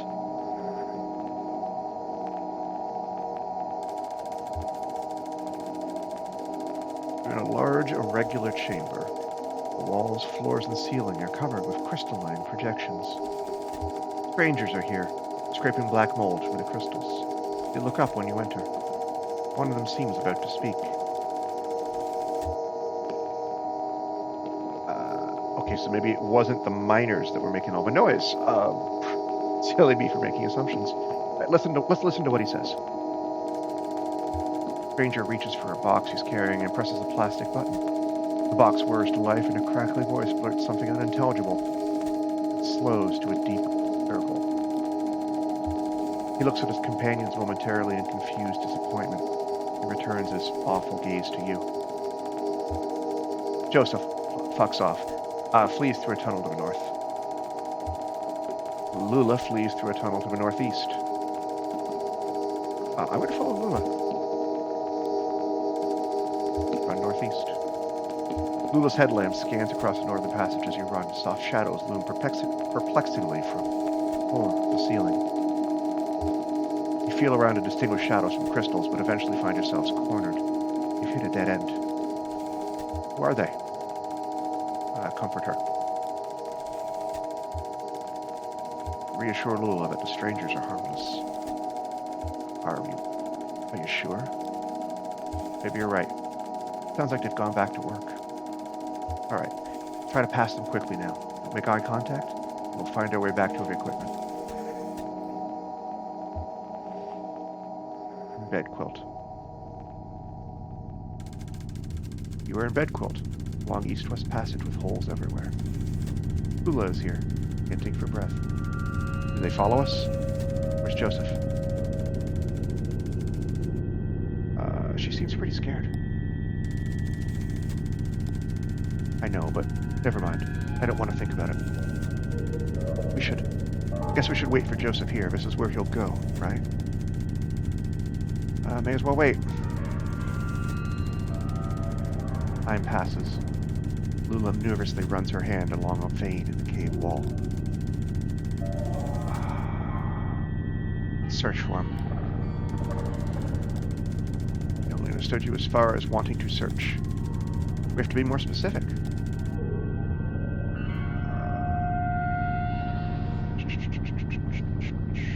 With the equipment. Various computer, audio equipment casts angular shadows into the tunnels as you scan slowly across the pile. Nothing. Down one of the tunnels? You select a tunnel at random. Your lantern illuminates several sets of footprints on the moldy cave floor, but they are impossible to identify. Joseph climbs down from the rope still tied above. That damn sound, those damn voices. I don't even know what direction I was running. I wolfed through that network of tunnels. I ran my hand along the wall, always turning left, but every turn and every rock felt the same. All I knew, I was running in circles. Finally, I ended up here. And I hid. I panicked. I heard you talking, but I didn't think I could trust my senses. Listen, there's one thing I have to tell you. While I was out there lost in the tunnels and the caves, I came across the Zero, and I had no idea. Like a real place. They pick up garbage, they deliver mail, they go to work at a church. An awful kind of emptiness. Wandering, though, I heard horrible echoes. Weird images got burned into my mind's eye. Television, scarecrow, crystal, a feather, a sandwich, CRT monitor, a bottle, anchor. Is this the first time they discovered Kentucky Red Zero? Okay. Alright, that's cool. What's up with Lula? Nothing. Just Joseph, you sound disturbed. Lula, you've heard the same damn story as I have. Doesn't matter now, damn it. I'm leaving. To hell with all of it. Get him back on track. We're so close. Divert Joseph's attention. Shout something at Joseph about the project you're working on together. You'll die in these damn cold caves. What about those men? You know they'll come back.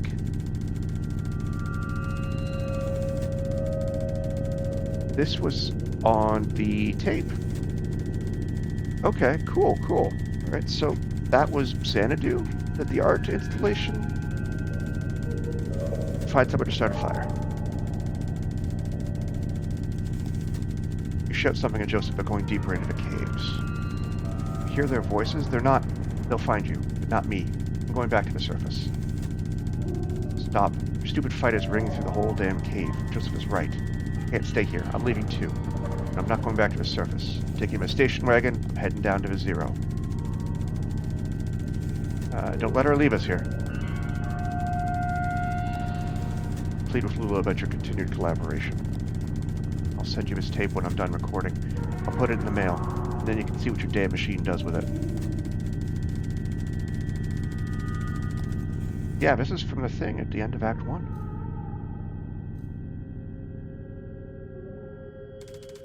Abandoned by your collaborators, your confidants, your companions, the only two amongst your colleagues with whom you've ever trusted the gift of your friendship. Pretty thick. Sounds like Beardo had his heart broken. You wander the tunnels alone, dragging along the components of your unrealized masterpiece, combing the underground passages for a new site in which to realize your vision. Sounds like a genius. How do you mean? Vain. Vanity. Ain't it the truth? My Aunt Remedios, before she got into the whole ethnomusicography, wow, thing, she was a painter. Mostly nudes and oil. He had this model. I'll never forget him. Big, classically physical guy. Looked like he was about to storm Troy. He made everyone call him the Colonel. Weaver and I saw this guy naked a lot. He couldn't help it. Always posing somewhere in the house, chasing the light from room to room while Aunt Remedios made a sketch of his profile or worked on the right mix of pigments for his abdomen. Colonel had this magnificent hair, long black hair that ran down to the bottom of his shoulder blades. One evening, he was standing next to an open window in the back of the house. The sun was setting. Early spring, I think. It was kind of windy. Aunt Remedios was trying to get his hair right. She kept arranging it like half in front and half behind, running over his shoulder, leaning across his chest in this very specific way. But it itched him or something, and he'd do this weird, indignant shuffle thing, or the wind from the open window would push it around, or he'd start and turn his neck. Weaver or I ran by, and everything would be tangled again.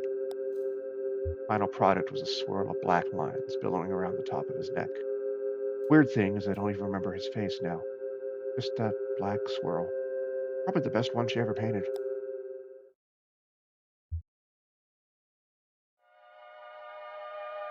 That's what? Okay. That's where I am now.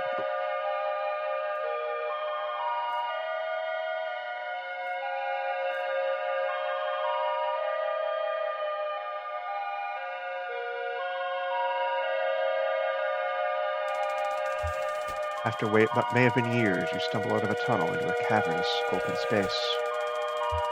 Stalactites adorn the ceiling like grotesques. In the center of the room is an enormous, rocky spire. This is where you'll set up your equipment, establish your legacy.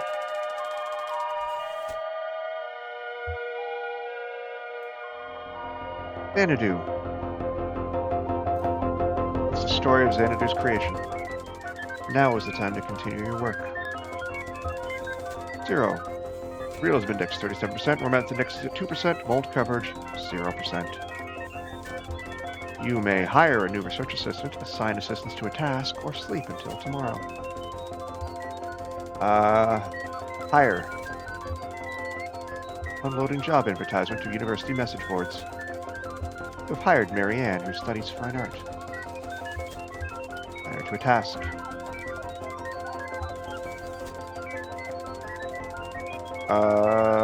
Transcription. Let's hire a new one.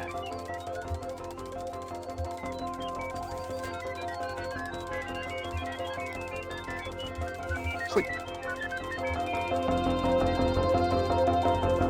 Marianne types up some lurid imagery from a dream journal. Now is the time to continue your work.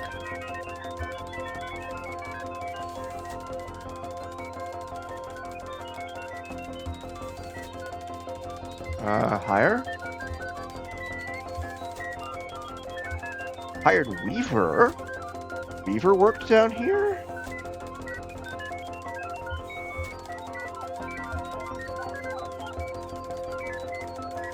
Weaver would be good at debugging.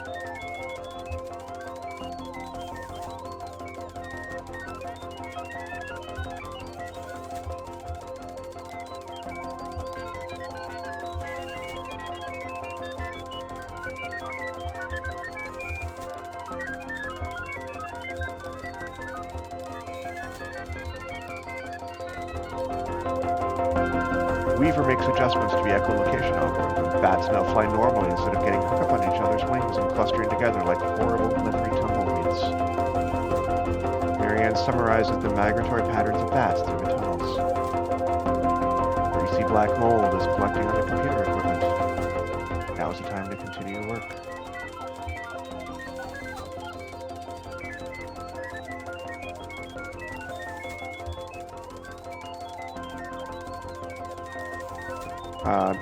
I don't know what I'm doing.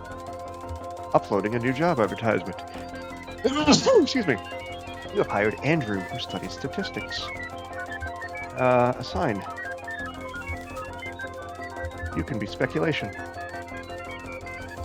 1.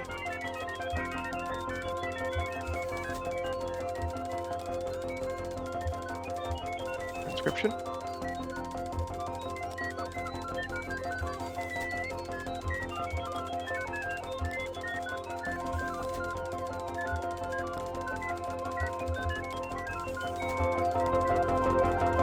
Weaver identifies a bug with the oxygen level simulation, but is unable to fix it.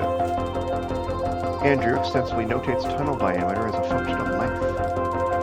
Marianne posits that nature, not reason, is the master of industry. Intruders!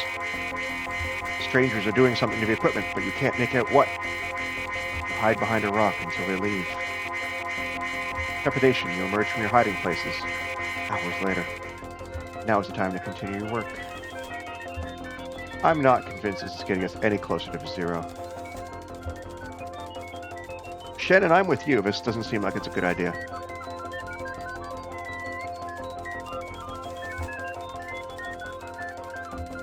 Try to quit and start over. Come on, kid, we got stuff to do. Are you sure you want to quit?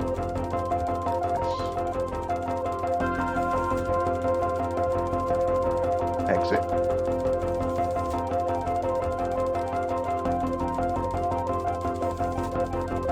Smash the computer. Violence isn't the answer to this one. Okay. I guess we can keep playing.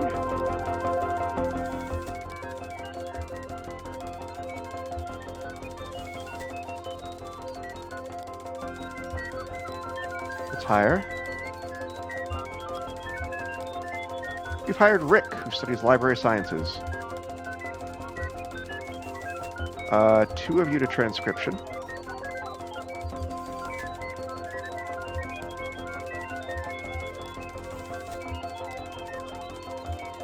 Two of you to debugging.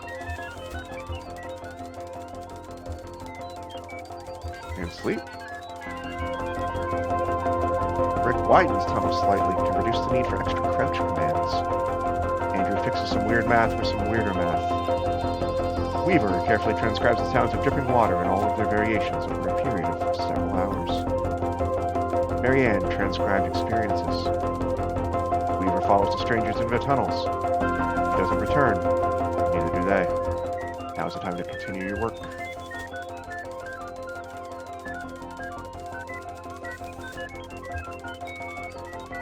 Maybe we just wait it out. Wait indefinitely. Time passes. Research encounters assistants come and go. You don't encounter the strangers again, but sometimes you can hear the uncanny echoes of their voices off in the tunnels. Years pass. Mold accumulates. You and the remaining research assistants take to burning disused equipment in the center of the room. The black mold is intensely flammable and makes an excellent catalyst. It leaves behind a sweet, narcotic perfume. One night, you have visitors. Outsiders. Different ones. Then, later that night, an old friend. You really did go deeper into the caves.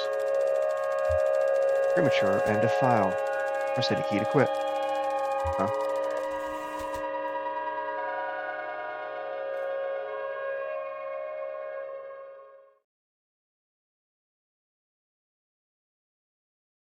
Yeah? Alright. Back in the hole of the Mountain King.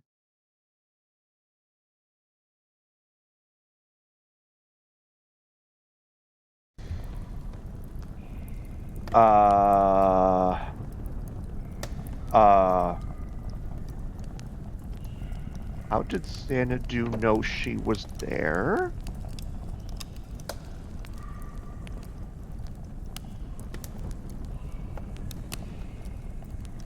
What the hell? Alright. Donald! You really did go deeper into the caves. Well, you're easy enough to find. I've met a few of your former assistants. One can't help but hear things. This is what became of our project.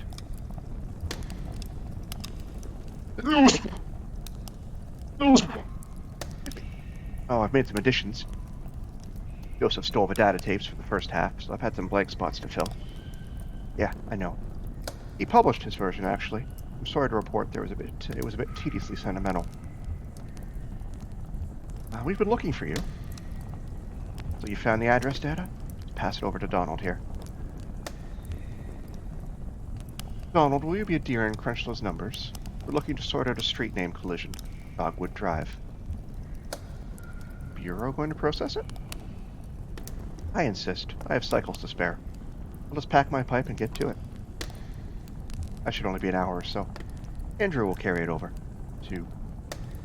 I'll be at the Bureau for the rest of the night. Just mark it private materials for the attention of Senior Clerk Chamberlain. How do we get to the Bureau from here? Bridge. Yes, the bridge. Through the gate over there. Now we too recede into history. Good night, Donald. Meet me at the Bureau and we'll get you on your way. Head counterclockwise to the cathode ray, and turn around. It's just clockwise until you find the Bureau.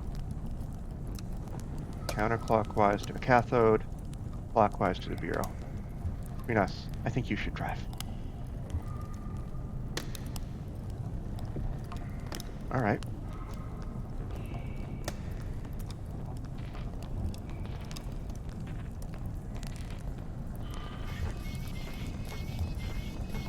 Excuse me. The gate is open.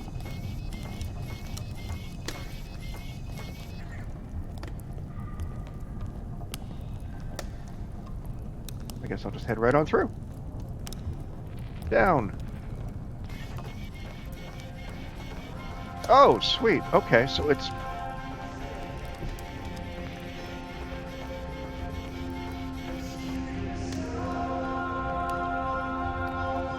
What the shit is that in the background?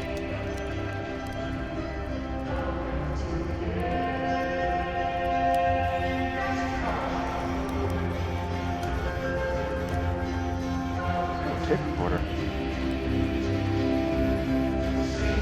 Someone has left a portable tape recorder on the path. It doesn't appear damaged, but there's no tape to play or record.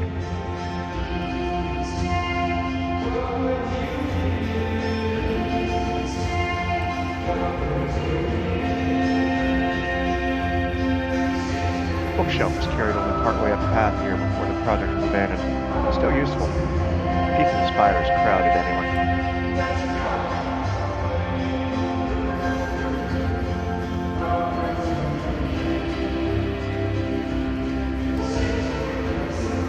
Sensible modern electric lantern has been left here. The batteries have long since died.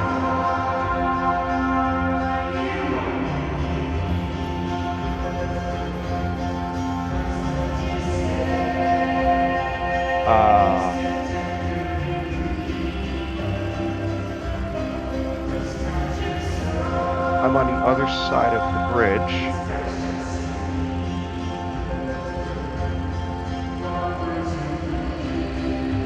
Kentucky is a weird place.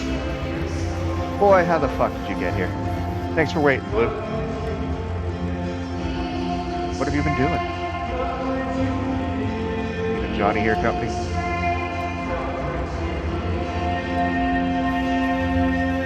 What happened up there? I'm actually not sure. Very mysterious, man. Okay. I think head back for the night.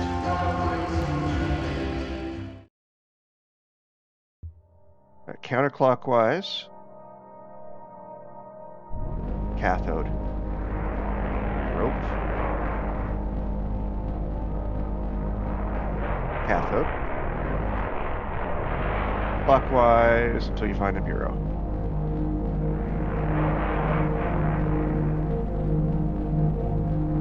Anchor. Light.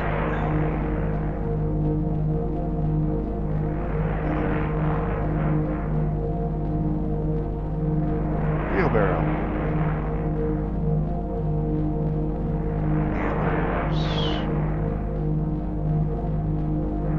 Scarecrow. I've got directions to like all sorts of places, but if I do those, I'm never going to find the bureau again.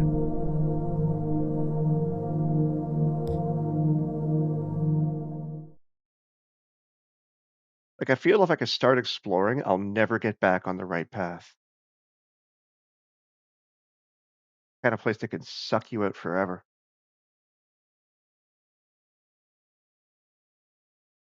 Because I get the feeling if you can't just reverse your path to go to the same place.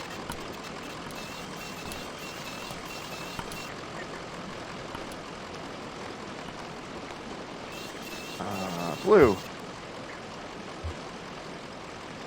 you see that cat over there? You should eat some bread. We'll leave a crust or two behind. She'll go for it when she's comfortable.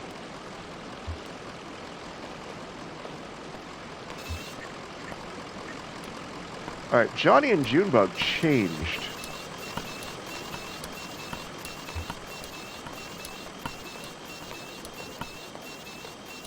Okay.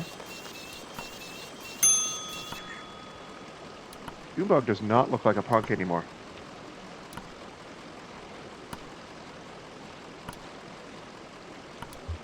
Oh, here, Lula.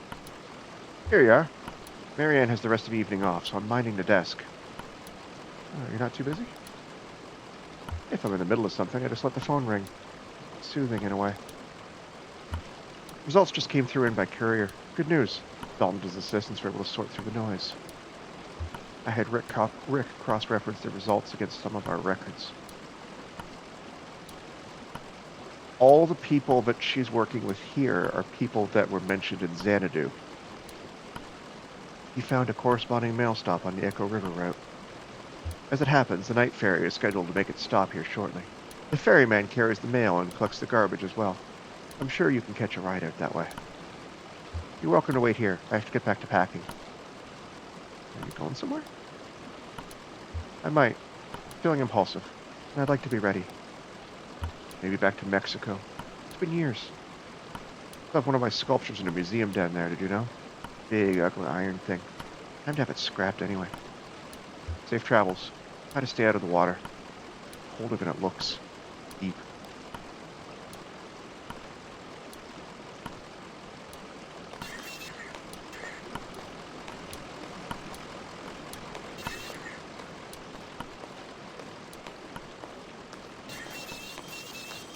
Why is Junebug dressed up like a schoolgirl?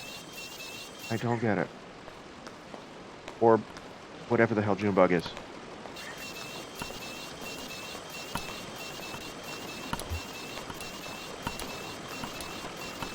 Wait.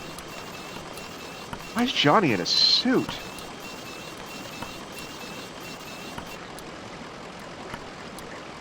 Okay. Sure. How long do we have to wait? Ah, who knows. Alright, what happened? What? In the church? At the graveyard? You two came out of there all weird. What happened? It's okay. You can tell them. Doesn't matter anymore. Fine. So, we were in that graveyard. Oh, flashback. It's a long act. Where have strangers come from? Ooh,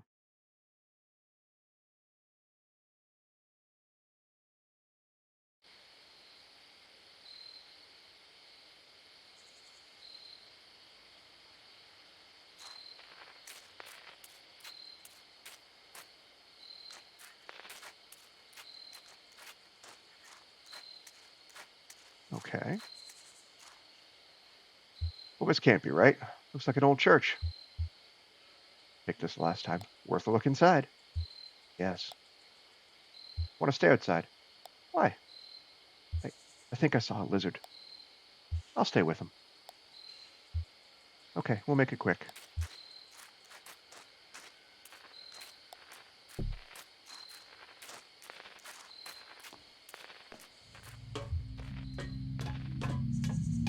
Well, it's a broken old church.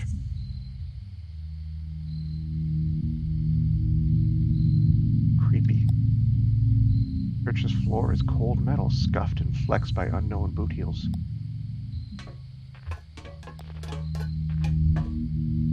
Handmade apparatus for the production of moonshine, assembled from scavenged metal and natural materials.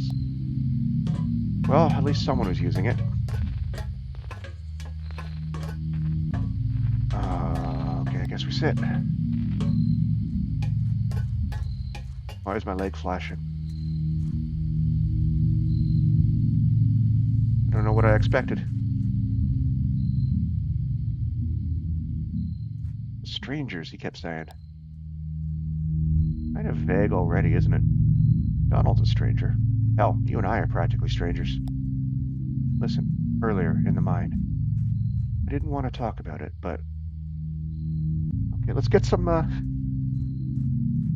details? What'd you find down there? When I saw Weaver, it was on TV. Testing a pretty simple tube repair, flipping through channels to check the saturation, and she was just... there. Kind of horrible. I mean, I told you she disappeared suddenly, ran away. But we thought... Oh, you thought she was dead. Yeah, I guess I don't like to say it. Dead. Then the next time I flipped to channel 2, Weaver. Burned in my vision now. He's standing in a room. The walls are a blank kind of gray. Tape on the walls. Like markings. And desks. Classroom, maybe? Camera's in the corner, so it's this sort of 45-degree angle into the room. And there's Weaver right in the center of the picture. Stopped turning the dial. Hell, I think I stopped breathing. Eventually, she spoke. There was no real sound, just this awful hum. I read the closed captions. She said to go to the mine. I'd find something there. I remember her exact words.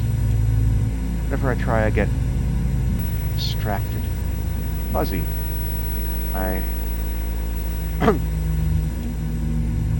So dusty in here, right? Yeah, real dusty. I think with all these holes in the ceiling. What the hell was that? Hear that? Must have been a church settling. Must have...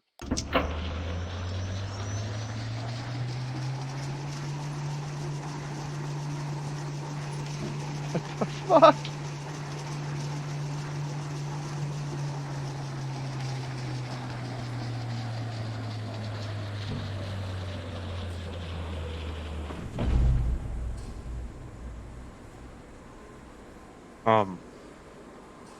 Hello, skeleton man.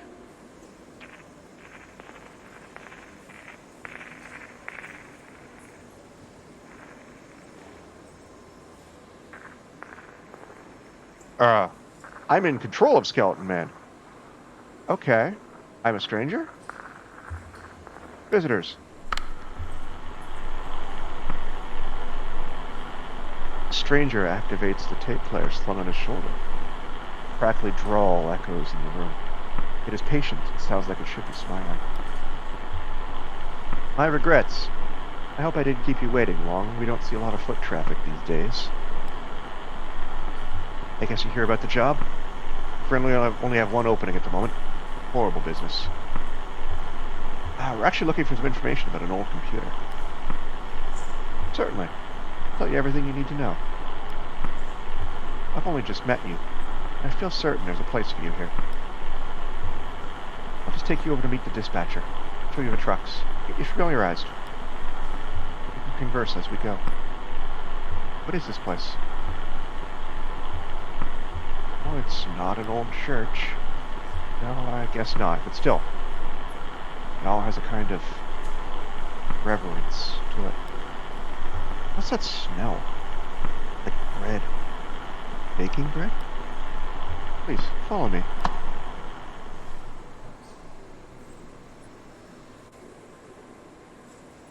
There's the ghost. What? Okay. That's fun. So Conway has a stranger leg.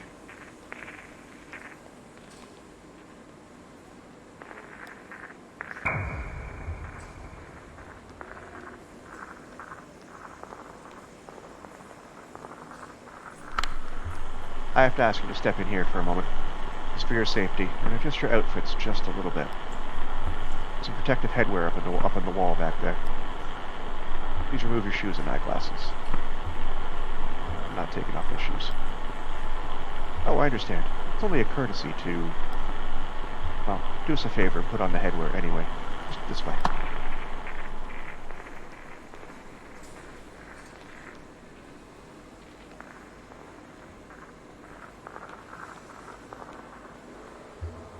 Oh, I'm rocking a hard hat. Okay. Does Degauss do anything to Conway's leg? No. Okay. Good to know.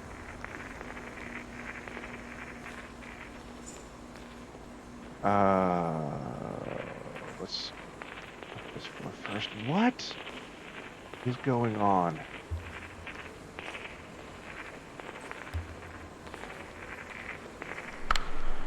More new arrivals this evening. Plenty to do. Gotta relay the formula. What shop are they working? I don't know, but I don't know that it's been settled just yet. You see, sometimes we take on newcomers already in debt to a distillery. That's Evelyn and Pearl's parents.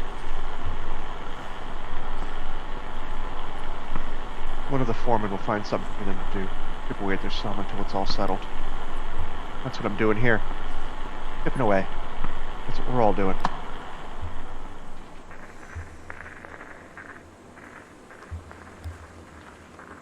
Wow, check this stuff out. It must be decades old, but it's in perfect condition. How do you think they keep it like that? Maintenance, old man. I bet there's someone's job around here. Probably hard to keep all the dust out, you know, underground.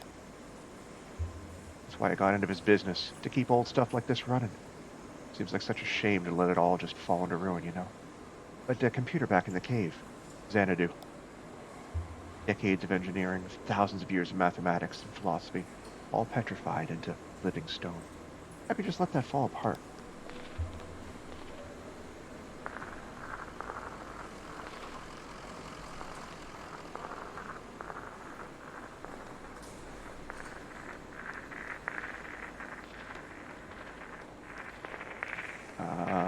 Okay. Golf carts. Here's the fleet. Oh, we just use these to get around internally. How big is this place? Oh, it's grown a great deal over the years. Incredible to think, really. Mr. Bishop founded this operation. It was only about 1,800 square feet. About half or more was occupied by camouflage to keep the law out. Hiding out the back of an old church, purifying spirits by handmade fire, kettle, cream. So the trucks are just east a ways, shipping. And become acquainted with the dispatcher there. Give me a tap on the shoulder if you see something that catches your eye. Always happy to show off the facilities. Lion machinery.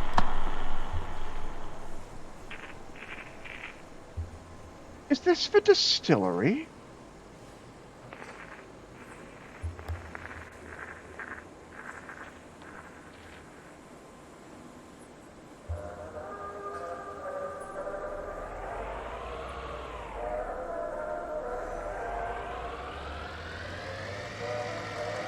Whee! That's enough.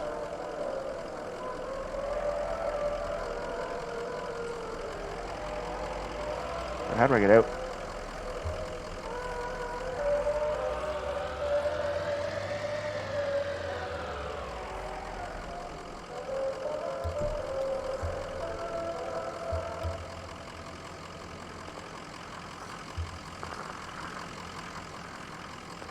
But I guess I'm going to shipping.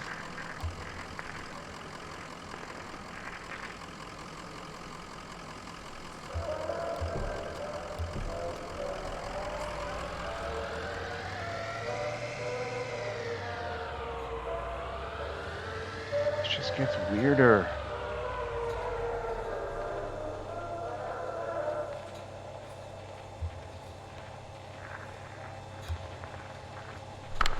Here it is. Now I have to ask, as a matter of course, what kind of experience do you have driving trucks?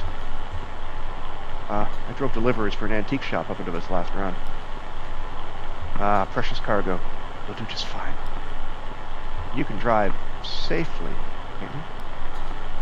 Haven't any doubt now. It's only after what happened with Miguel this evening. What happened with Miguel?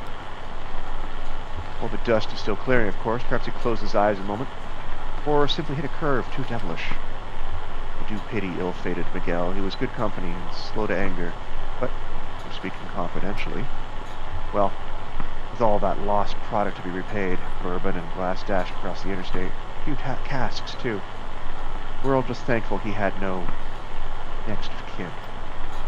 But let's see if we can ring up the dispatcher.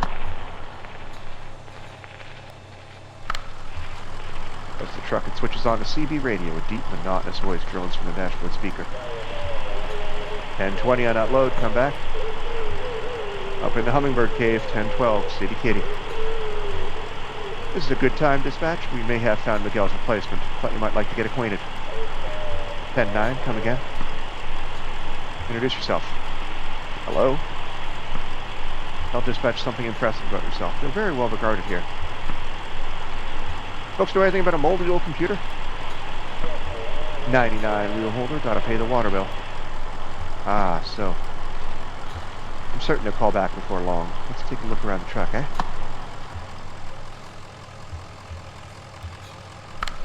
Headlight works fine, see?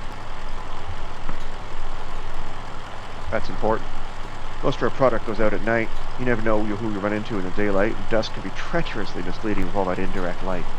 Magic hour, eh? Drivers sleep in the day, then? Sure, those that sleep. Miguel pulled extra day shifts when he could. Sometimes he'd help me, you know. Sometimes over in bottling. He shouldn't have been out driving at dusk.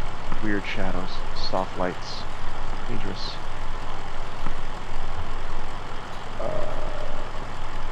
Headlights look pretty okay. As they do. Moving on. Couple wipers with this knob here. They seem to have a decent torque to them, eh? Can't say how they'd fare in an ice storm, but we just never delay a shipment. Better to assume the risk. You folks watch the weather closely? I wouldn't know of it if I saw it. Many years of climate control. Have you mentioned I rarely, if ever, leave our facility? I wouldn't know the rain if it drowned me. Drive in the rain. I'm sure the wipers are fine. Of course. What else then? Oh, sure. I know you want to look. The tires, that's the thing you do, isn't it? As though our knees could exert the kind of force these tires see out there on the road. We're more likely to hurt ourselves. Isn't it the way, eh? Oh, sure, they're big machines, but they can be fragile. Absolutely. A truck deserves care and fearful respect like a glass elephant. Miguel was a good driver, but he didn't have that quality of deference. Conway sat in a dim room full of folding chairs.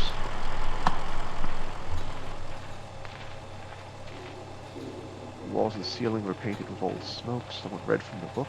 He drank coffee with a little sugar.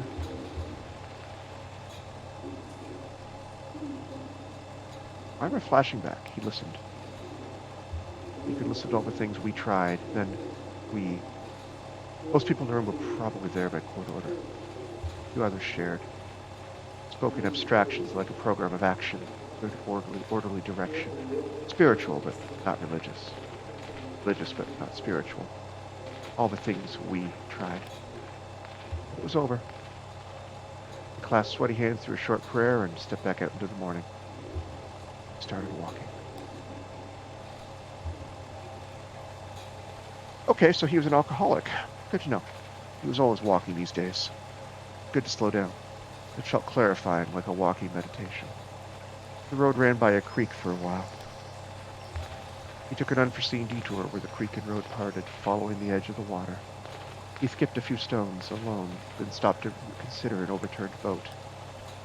It's kind of serenity, that wandering and looking without purpose. He was coming to rely on those moments. Hey, what else can we show you? We're at the back. Oh, looks like it's just about ready to go out. We have some good, strong folks in shipping here, so you never need to worry about loading if you don't want to. Bit hard on the knees and back at our age, eh? Of course, you'll have to unload at the destination, but that's the job. And some drivers like the extra shifts stacking and loading here. Did Miguel load his own trucks? He did. It was a jealously guarded task for him. If I didn't know the man better, hear me now, I'd say if I didn't know the man better, I may have suspected he was skimming off the top. Sounds like a lot of work around here. It's in our interest, friend. After all, we must meet our financial obligations.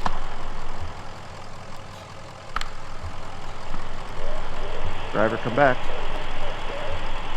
There's dispatch. Now, tell him about your experience. Tell him the truck's in good shape. Tell him you'll start in the morning. I really can't. Yeah, we've got to finish this delivery in a few...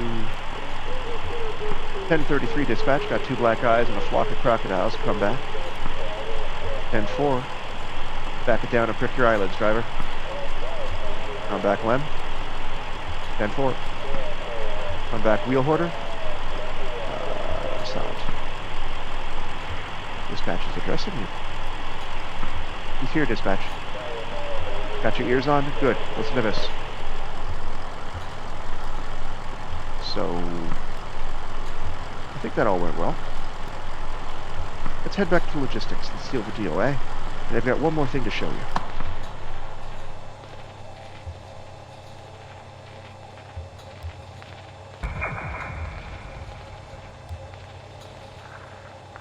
What the fuck is happening?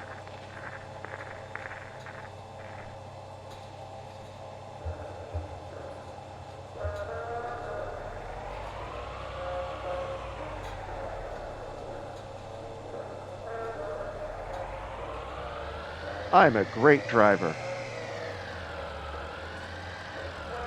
Oh, no, this way. This way. Fuck! Fuck it, we're going parking. AI, take me home.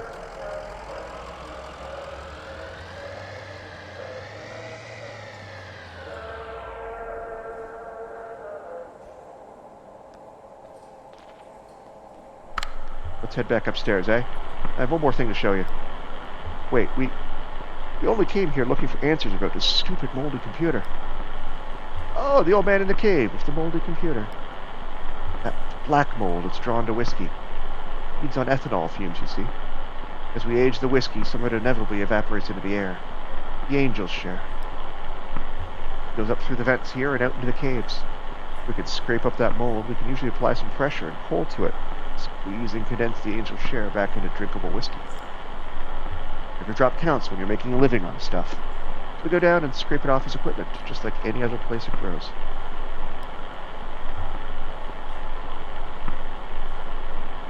Keeps sending his people here to drive us away. Paranoid. Really paranoid. Well, now we have the formula, so we don't need to go collecting mold. Since we stopped going down there, I'm sure the mold's gotten pretty thick. Try cleaning off the timing crystal. That'll get you going, I'm sure of it. Join me upstairs?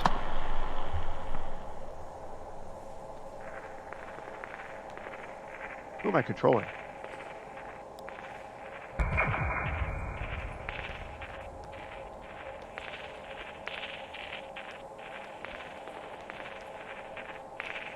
Am I going this way?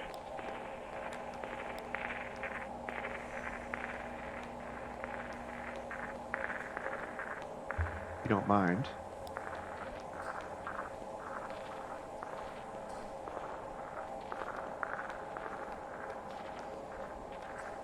Turn our hard hats because we're good people.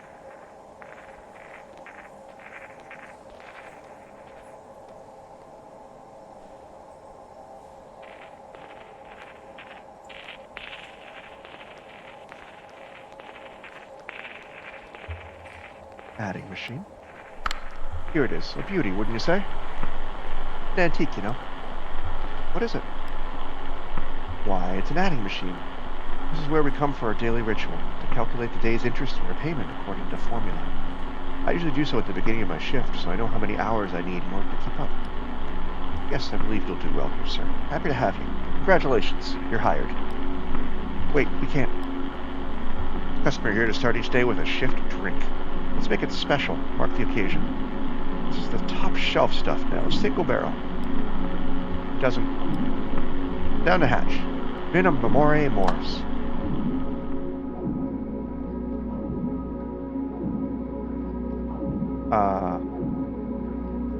Do I have the option to not drink? Oh, good, it fades away. Excellent. Oh, decent enough. Welcome aboard. It's not working for you. You have to get back to this. He has a delivery to make. What's this? Not working? Are you turning down this opportunity? She's right. I have to make this, I'm disappointed. And I'm afraid that leaves us with a delicate problem. As I indicated, this is the top shelf stuff you're drinking now. It isn't cheap. If it's not your first shift drink, well, there's the matter of his tour it is now. My time and experience have built quite a premium. It's not good for you, my friend. You're in quite deep, by my back-of-the-envelope estimations. Well, we have that in common, I suppose. All of us. Yes, I'm afraid you'll have to work this off somehow. It's just the way of it. What's happening right now? You can start tomorrow. Take your time to settle your affairs. Of course, if the interest begins to compound immediately, then, well, we'll go over the formula when you get here. I should go back to work. See you tomorrow, then. Why are Junebug and the kid down here?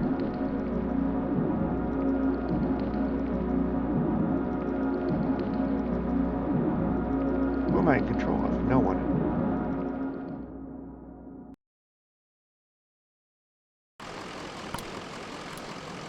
So I guess I start in the morning. I guess.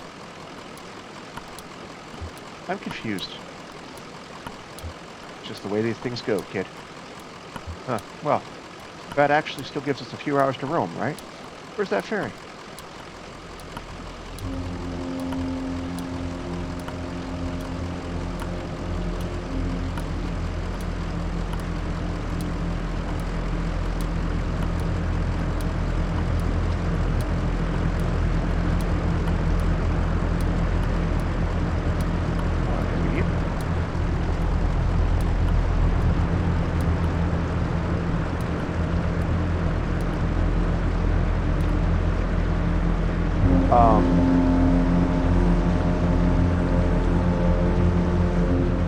Okay.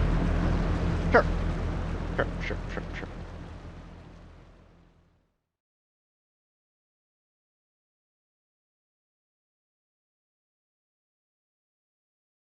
End of Act 3. Okay, good. That was fantastic, if a bit bizarre.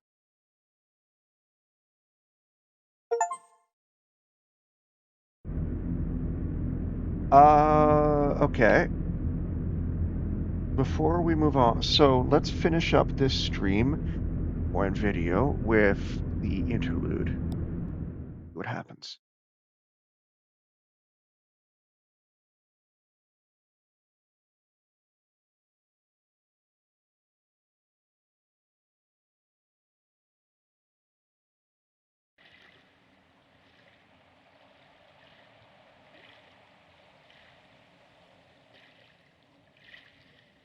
Okay. Oh, all right.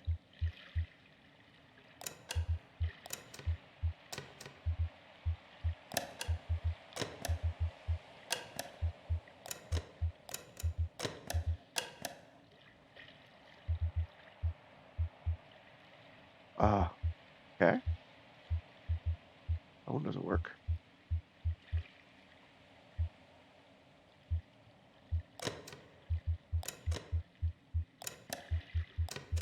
Zero, one.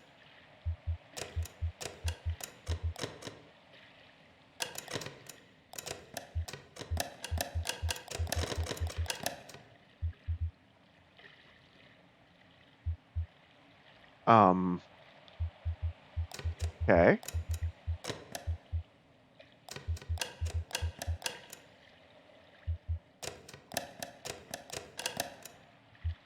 How do I take it off the handle?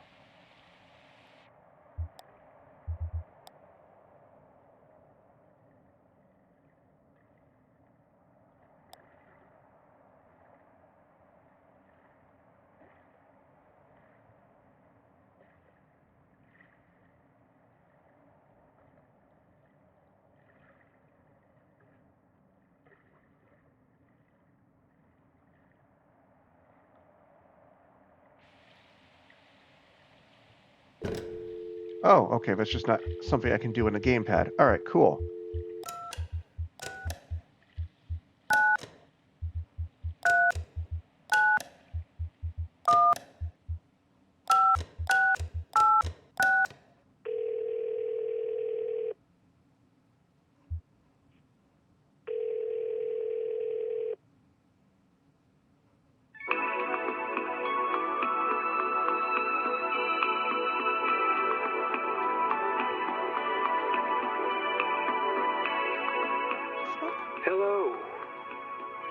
have dialed into Here and There Along the Echo, a guide to the Echo River for drifters and pilgrims.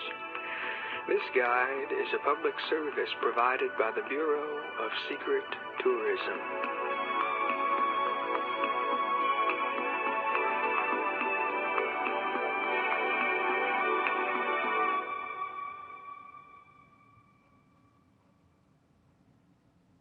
For a menu of our resources, press 1. If you have an extension to dial, press 9. For more information about our organization, press 3.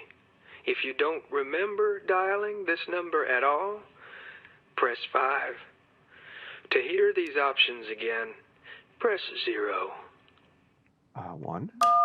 For historical sites along the Echo River, press 1.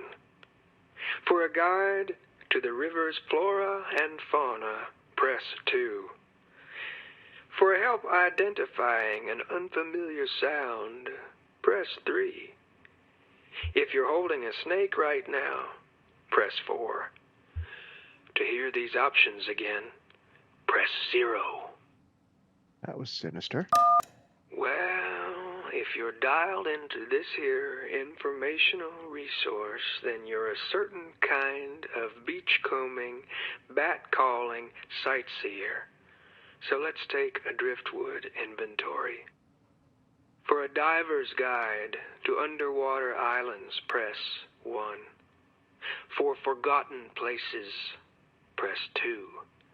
For restless places, press 3. For what little we know of the Iron Pariah, press 4. For food and drink recommendations, press 5.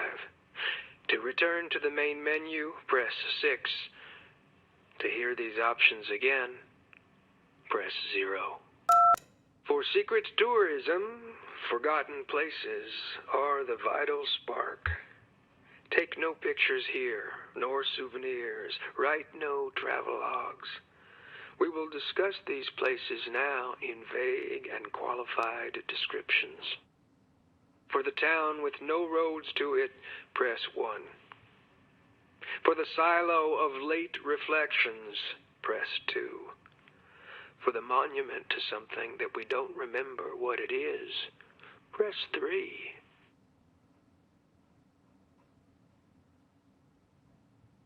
For the town, there is a silo so tall and strange that it can take years for an echoing word to bounce from bottom to top and then bottom again.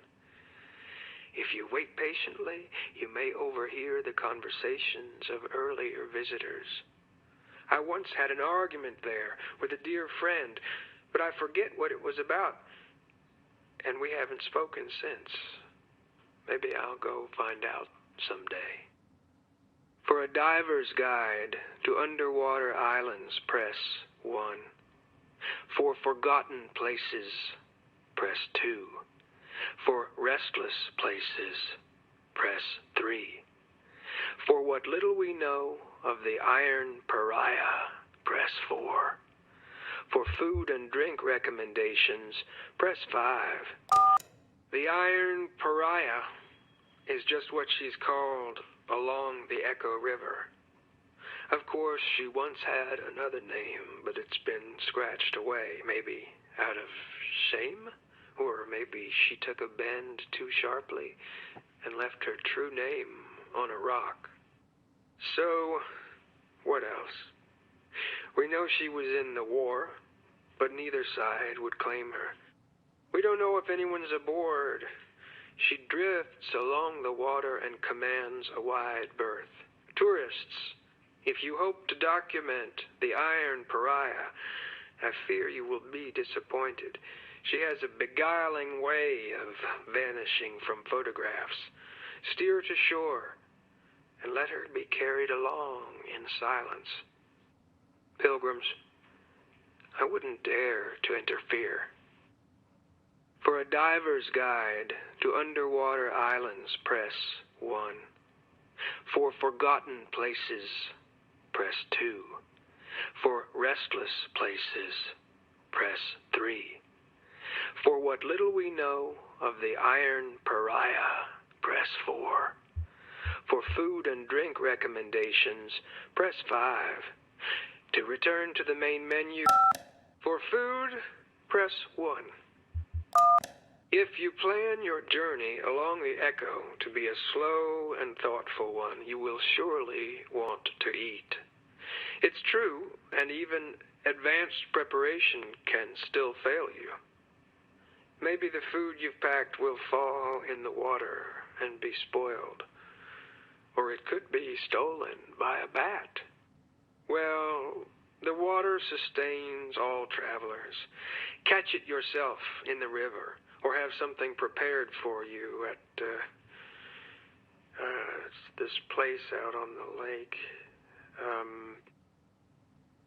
The restaurant is called, well, it's out on Lake Letha.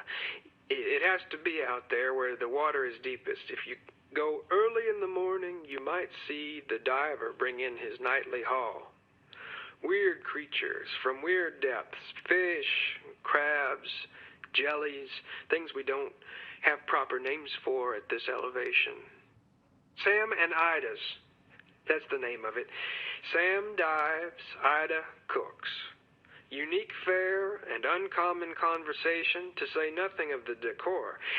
If you do stop by, tell them I said hello, and that they're always in my thoughts and prayers.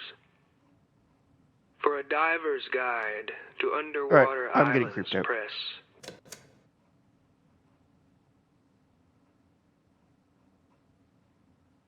Oh, it's Bob and Emily again from the museum.